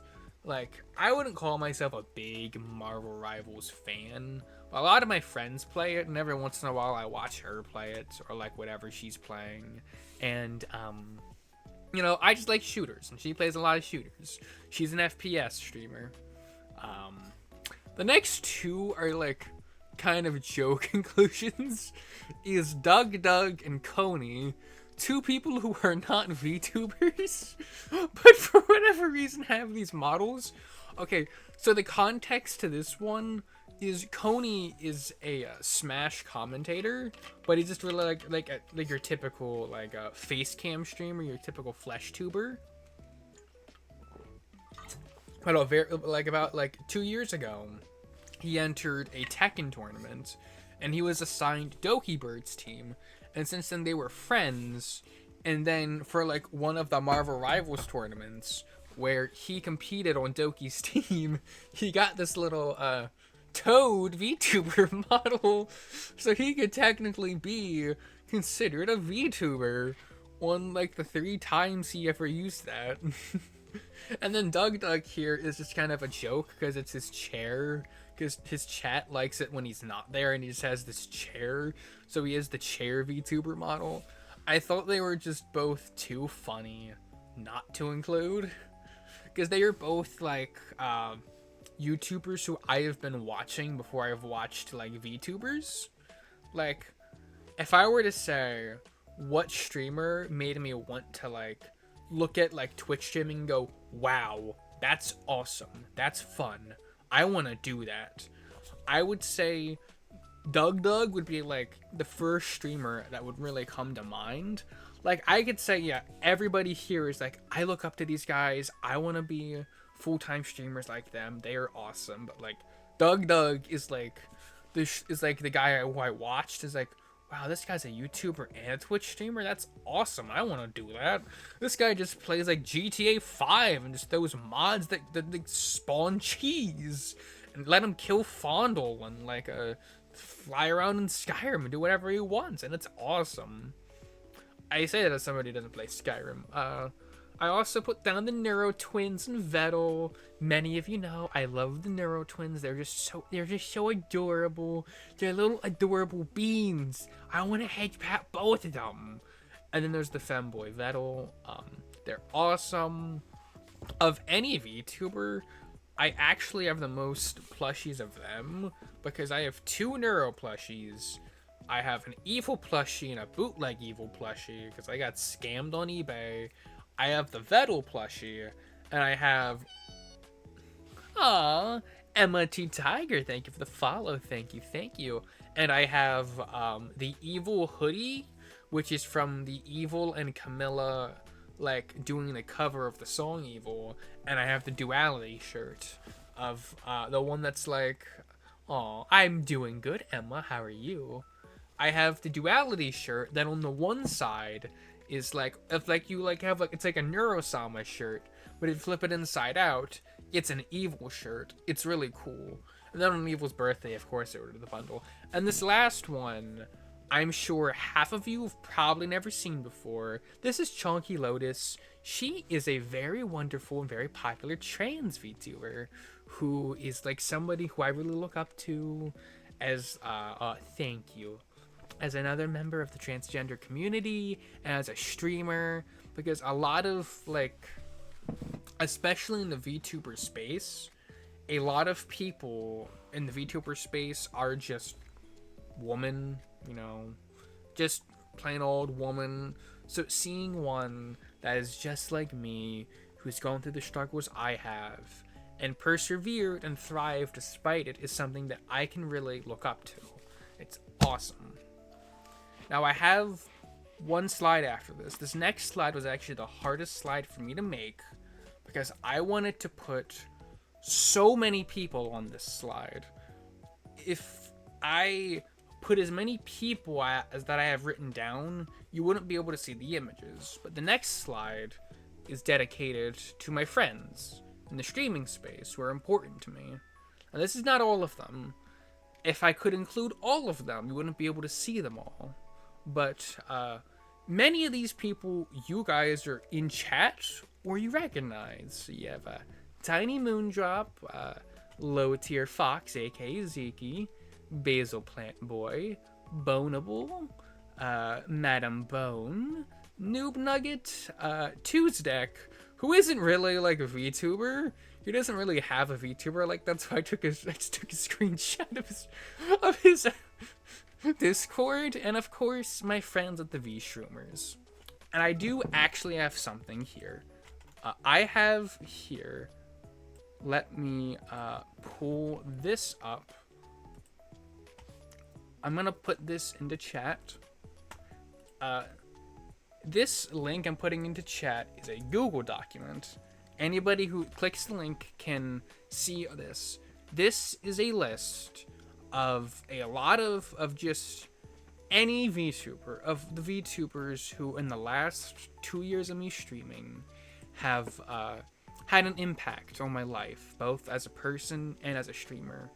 And I want all of these people to have as much love and joy in streaming, and they deserve the love and support of everybody here. So I want everybody, whether it's now or after stream, to at least click and look at all the names on here and give them all a chance, you know. I didn't really structure it in any specific way. In my mind, the order is how easy it was for me to find their Twitch link, because some of them, like, I did like put the people here up first. The reason why I put the people here is because they're the people who I like most collaborate on stream. So they're gonna be the people you recognize, because not everybody on this list who I have ever collaborated with or I ever will, but they're people who have made an impact on my life. One of us. Yeah, I'm gonna read them all. We have the first one. I don't want to say anyone's more important than anybody else on this list, but the first one is the most important, is Tiny Moondrop. She has been supporting me this entire time, since day one, for the past 3 years of knowing her. She's been an amazing friend. She made my first 3D model, the one that I'd used for the last year and a half.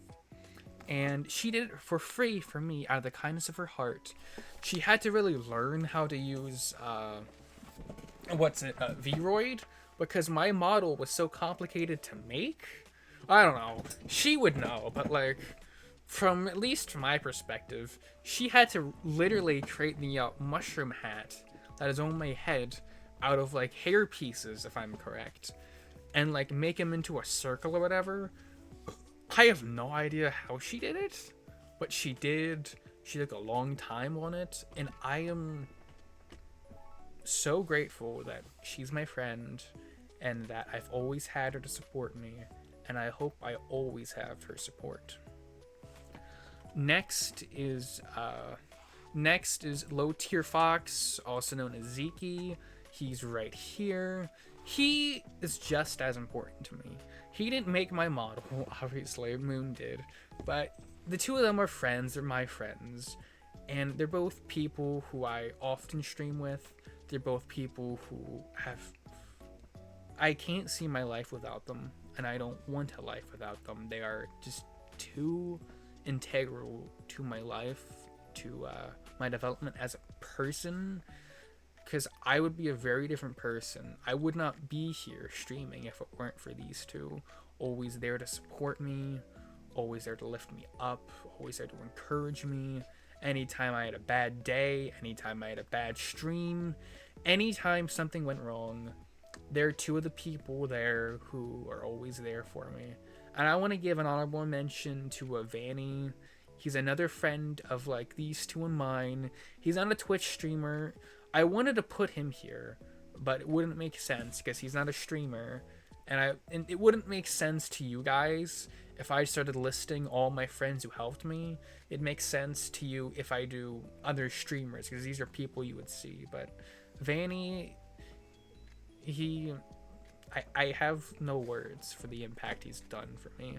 But anytime I'm sad or I feel alone, I go to him, and he gives me the harsh reality on things a lot of times, and it's what I need to hear, and it always helps me. And I'm very glad to have him and Moon and Zeke in my life. I think I need a minute because I'm about to start crying thinking about the impact these three have made on my life.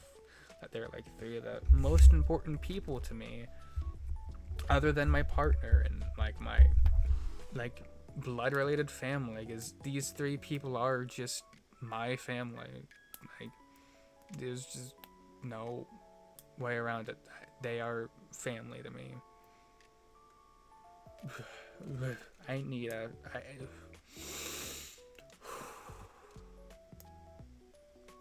The next person's Basil. I think you guys have seen him the most on my stream recently, because he plays TF2 and MVM with me a lot. He's just a silly goober.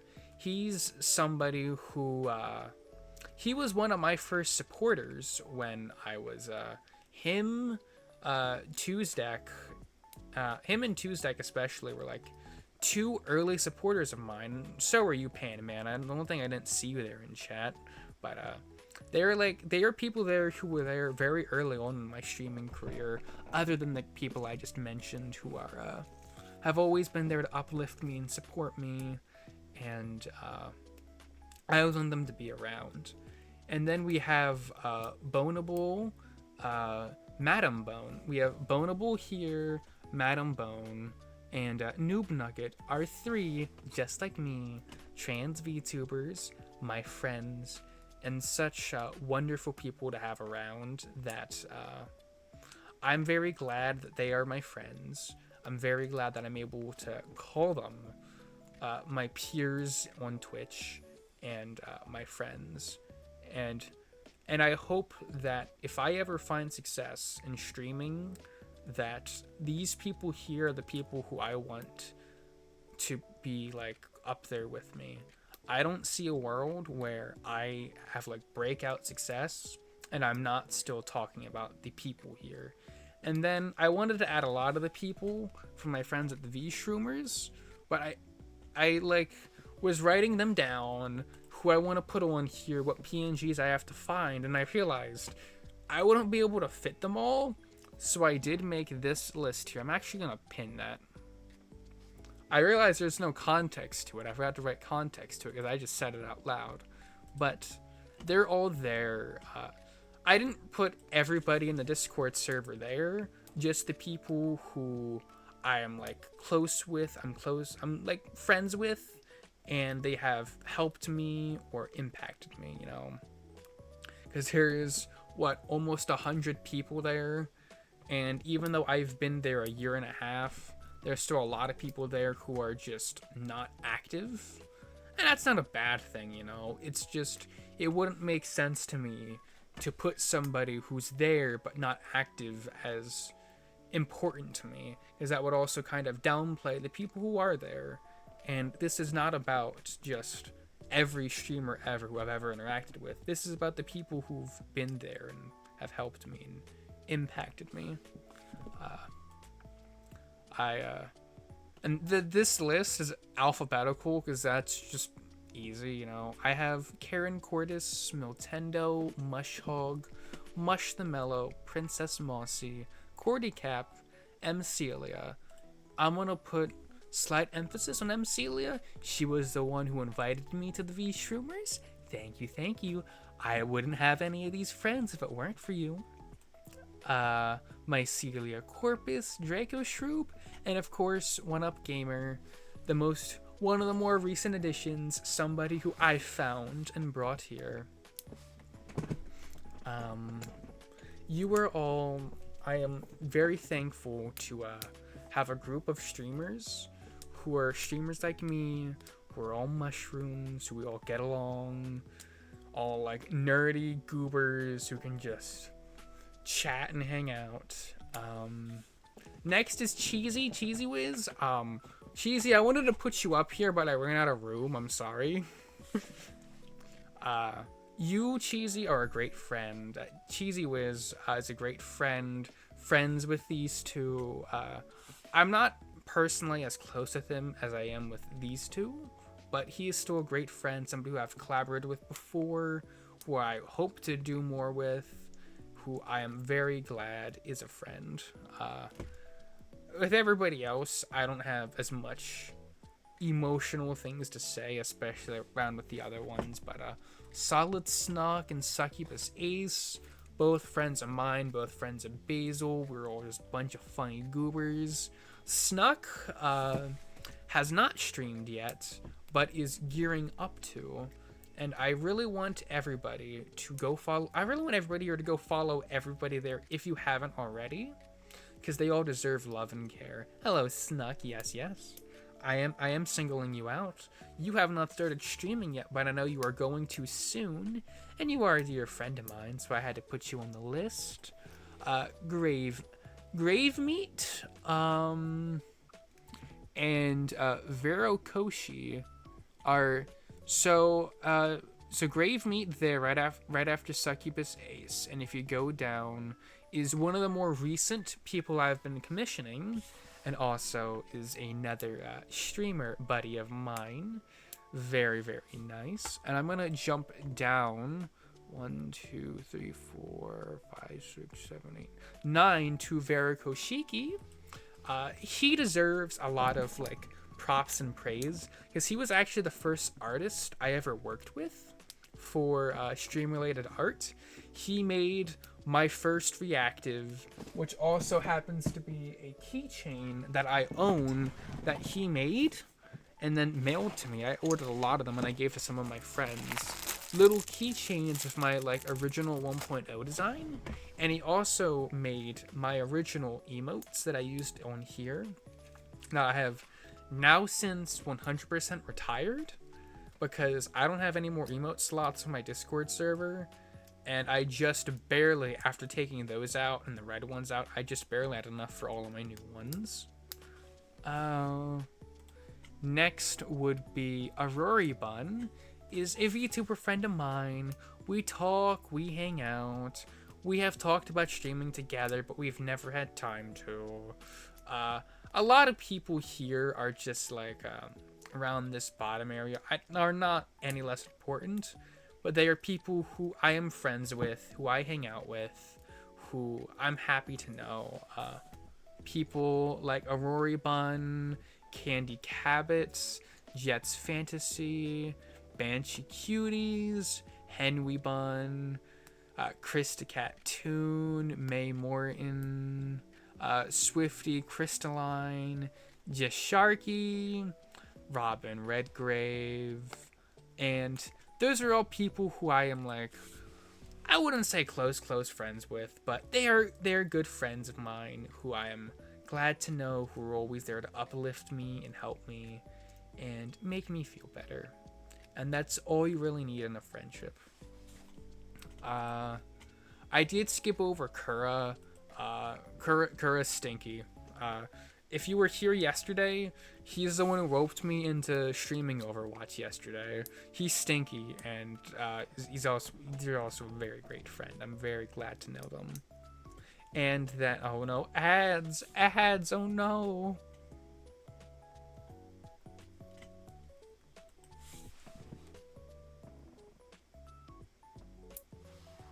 No. Disgusting Overwatch, I know.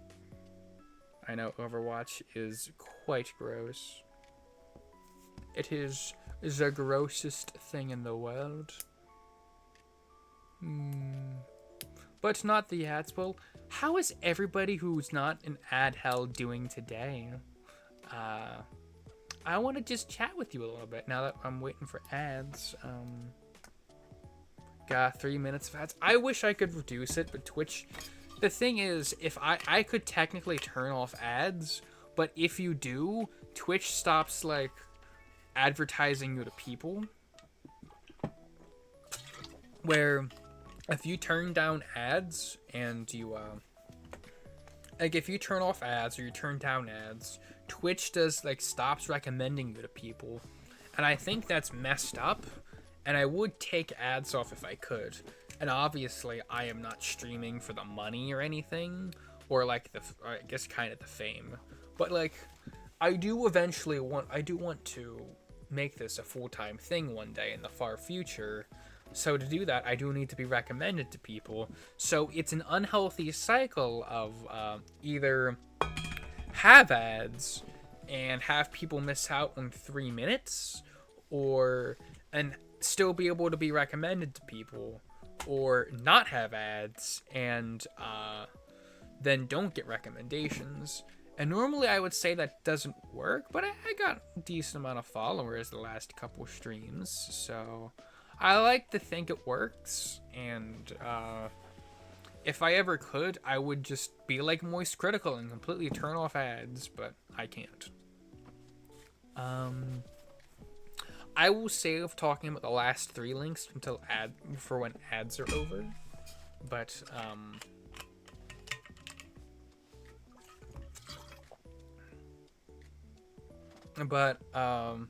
those 3 goobers at the end,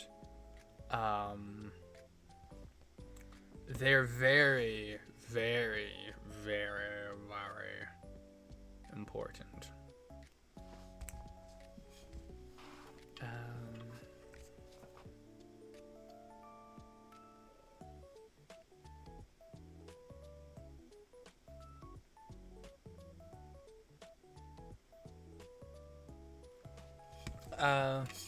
Ads are over. So to anybody who's back from ads and has been following along, there's only 3 people left I haven't talked about in this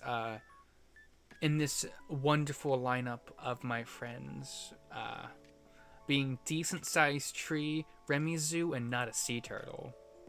Those 3 are just VTubers who I used to be moderators for, and they have since, like, not graduated, but I kind of want to say the best way to describe it is kind of just moved on from streaming because they just didn't have time in their personal lives. I know one of them is recently graduated from college when we met, so it's only been like them out of college for like a year and a half. Finally got a life, yeah. One of them we still talk, and all 3 of these people I actually still like have added. I still talk to time to time. One of them I think is still in college, and the last one I don't actually know. I just know that they are very Their streams are few and far between. Oh, it's okay, May. How are you doing? You missed I was talking about you. How are you doing? May, you miss... I spent the last, like, hour gushing about my VTuber friends. About you, yeah. If you go to the pinned message, a Google document, these are all, VTubers. And I say VTubers lightly when they're more... These are all my friends who've all made an impact on me while streaming. And obviously, you have made an impact on me. You have really helped me with my confidence and helped me put myself out there a little bit more. Not that I hadn't already, but really seeing you helped me make the Baloo thing, you know? You've been lurking and playing AC6. Nice, yeah. Oh, well, I'm glad. Just wish you would have finished. Oh, May, don't worry. I didn't plan on having it. It was more of a... Oh my god, I didn't realize that you did that. I'm doing a thing soon. I might as well get it. I didn't, like... When I was setting this stuff up, I didn't plan on having it. So nothing is lost by not having it. Don't worry. And there are no hard feelings, lovely. Oh, and speaking of... I never really went into something else. I gotta take this off. So... If you couldn't tell, well, either way, you're making it up to you. Oh, don't worry, May. Don't worry. And as I was saying, if you couldn't tell from this white fox here, and this white fox here, and then this green goblin here, and this green goblin here, and this little sprout here, and this little sprout there, those are pins of... Oh, my really close friends, of the people who mean them legs gotta get between them. Oh yeah, May, you wish you could be between them. I know you wish that. Hold on, May, this May is where you want to be. And ask nicely and maybe I'll let you.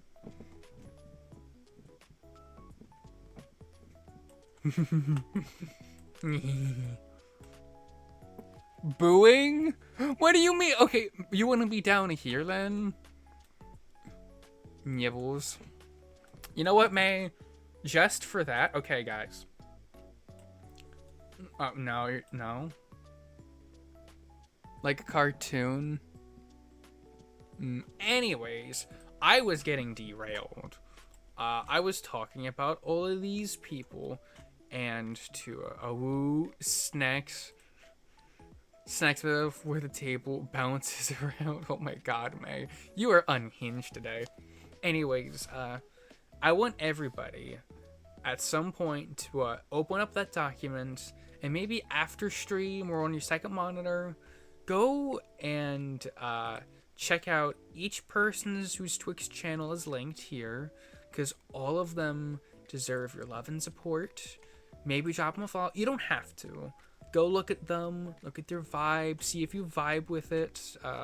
Especially the people here, everybody here deserves it. I want you all to drop them all follows and tell them that I sent you, and that I love them, and they all stink. Especially the green ones. Especially this green one and this green one. They stink a lot, but also they're so lovely. Places to find me. Okay, so I made this slide and I put the links in, and then I realized you guys can't click the links. So what I did was, hold on, just a moment. I made another Google document that has all of my links that you guys can check out to my Twitch, which if you haven't found my Twitch, but you're here, I'm worried because I only stream to Twitch. My 2 YouTube channels, I have a YouTube channel that uploads that it's like intended for normal content. It doesn't really upload stuff. And the VODs channel that also doesn't really get uploaded. My Twitter, where I just post about liking boobs and not being able to sleep all the time, and this site that Fansly. I bet you can guess what that's for. Don't judge. I like money, but I don't know how to end this. Okay, I don't know how to end the. I don't really know the best way to like give an ending to this thing. So I put in the credits, and the credits are also on my about page or whatever, where you will see it. I don't remember where it's at the top or at the bottom or whatever, but it is there. That and I'll just go through it. The model art and rigging was by Takun Kitchen. She's lovely. She has since stopped being active on Twitter and most platforms, I believe. So my models are one of a kind. But also means I'm not going to really be able to get many additions unless I hand off an already rigged model to somebody else to add stuff. Emotes. So the emotes was not like a fun exactly process. I originally wanted Takun to make all of my emotes, but in the middle of my commission of her, she had finished about half of them, and then left me the line art of the rest, and that's when she kind of like abandoned her socials and stuff. So I had a bunch of unfinished emotes and a bunch of finished emotes. So I next went to Yayuma. Yeah, I went to Yayuma next, who took the line arts and gave them color and stuff, and that was very nice of them. I'll be honest, what I paid to have them be colored from just the line art, I could have just commissioned other emotes. But it's fine, you know, they were already there. Awa there made the set of my follower emotes, and one of the ones they made 6 emotes, so one of them is gonna be stuck behind sub. But my 5 follower emotes were made by that one. You can tell they're a little bit different, very much more stylized. And then Chu made the Gamba, the me gambling, the 2 faces of me either happy or sad. Aw, hello, Cybe Jester, welcome. Wood honk. I wish I could just go honk honk. That not so. Hold on, let me go to here. Oh no. There we go. So this background music playing now is original. I don't, if you guys weren't here at the beginning, the stuff playing right now, this little like soft rock, is original, made for me for this stream. I commissioned it. So yeah. So that song was made by Avalon. VGen is here. And then my logo and schedule that's not been finished yet is made by the lovely May Mortem. And these overlays were only riffed on Etsy. Now, I'm aware that this is a PowerPoint and you can't click on these links. I doubt you can really read them well. That's why they're also in my About section, where you can actually click the links and view all of these lovely people. I will say that, as I said like 5 minutes ago, Tycoon has kind of abandoned their socials. I have their Discord and their Twitch, not Twitch, their Twitter, and they haven't been active on it since they pretty much left VGen. So I don't know what's going on. All that I know is that I probably won't get many updates on this model, and it's kind of sad because I did pay not like a lot extra, but just like a little bit of extra to have these pins of like my friends of Zeke, Moon, Basil, Vanny, and then my partner at Neko, to have them on me. And I was hoping to like put more on the ribbons and stuff, or like have like a like maybe like a 50,000 or like 75,000. It feels on the artist not being available. Yeah, to have like a channel point redeem to have you pinned to me, where I would do that. I think it's still possible.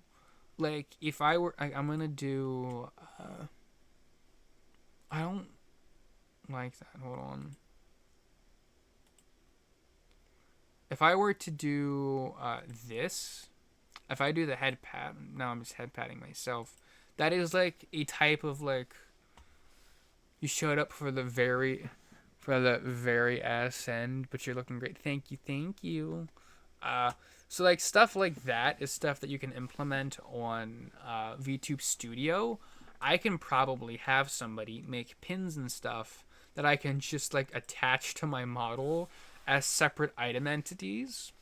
So because they'll like stick to like where I put them, which will be nice. There is one more pin I want to get of my little like mascot character, my little mushroom guy, Mysel, who I don't know why I didn't put him into this presentation. It's always stupid of me, but yeah.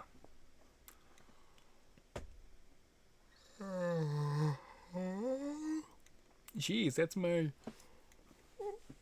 first yawn of the stream, which is probably not good because my name is Sleepy. I'm supposed to be sleepy, but I actually do have something fun to share.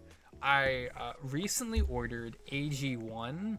Oh, I'm not sponsored, but it's like the vitamin thing, like the vitamin mineral supplement you put into water, because I hear it helps with like bad health and stuff, because leading cause of bad health is like not having like the minerals and stuff in your body.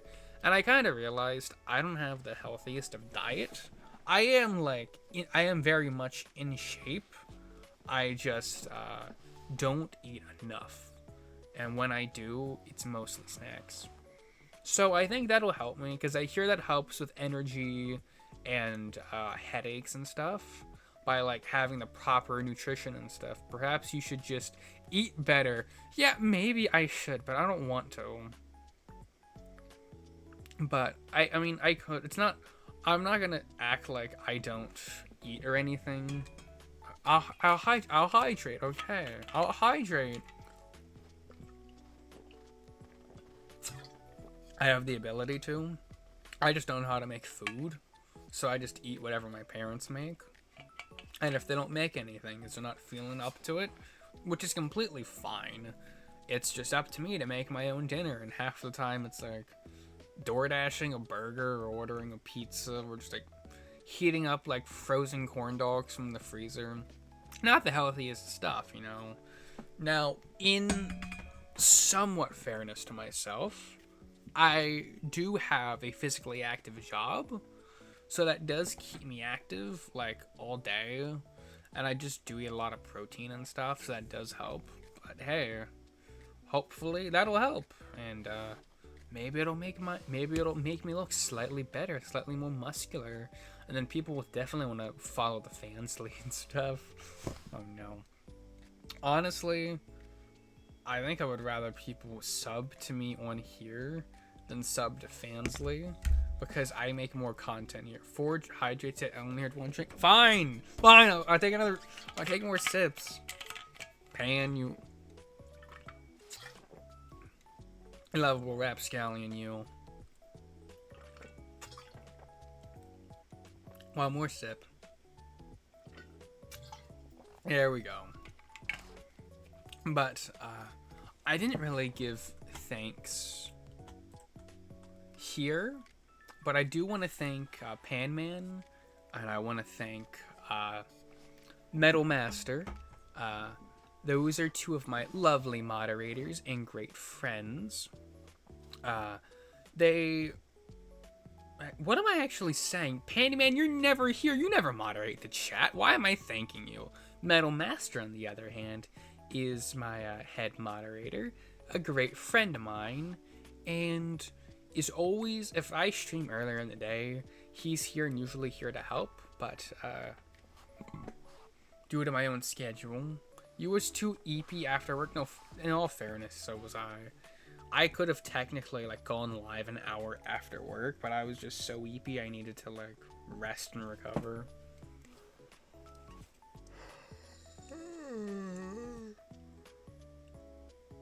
You know what? I find it kind of funny. I made like 12 slides, but like one of them was just text. One of them was just like funny stuff. Like a quarter of these slides were nothing. I didn't really realize I'd be talking this much. I didn't realize I had this much to say. Like I didn't have any script or any plan. Like I have like 3 Google documents open on my left side of my screen. I have the important people you should follow, the links that I threw into chat, and then the one that has all of my what's it called?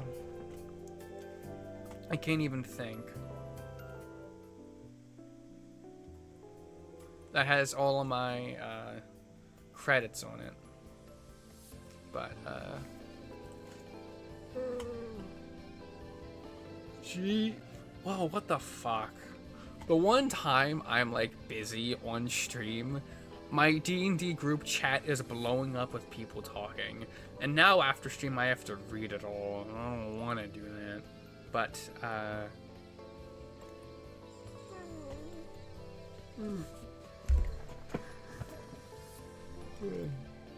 I am getting sleepy, guys, and I do have to work tomorrow, which means I think it's time for an end to debut. I want to thank everybody. Before I even think, I want to raid somebody. I just don't know who. I try to, and as much as I love to say, okay, I'm not gonna raid one of my, normally, like, I have like a few of my friends who are alive right now who I could raid, but I don't think I want to, because I already told you on the Google Doc to go follow them, and the point of a raid is to give my viewers to somebody new to follow, so it wouldn't make sense to. So I have to find somebody new to raid. Oh, I see. SCP Laboratory, I see. Ooh. Ooh, a raid. It's, we're gonna do a non-shroom, because all of my mushroom friends who are alive, who I would normally raid, are already on the Google Doc. So, if you haven't already, you should already be following them. So we're gonna raid somebody new, somebody I haven't raided before.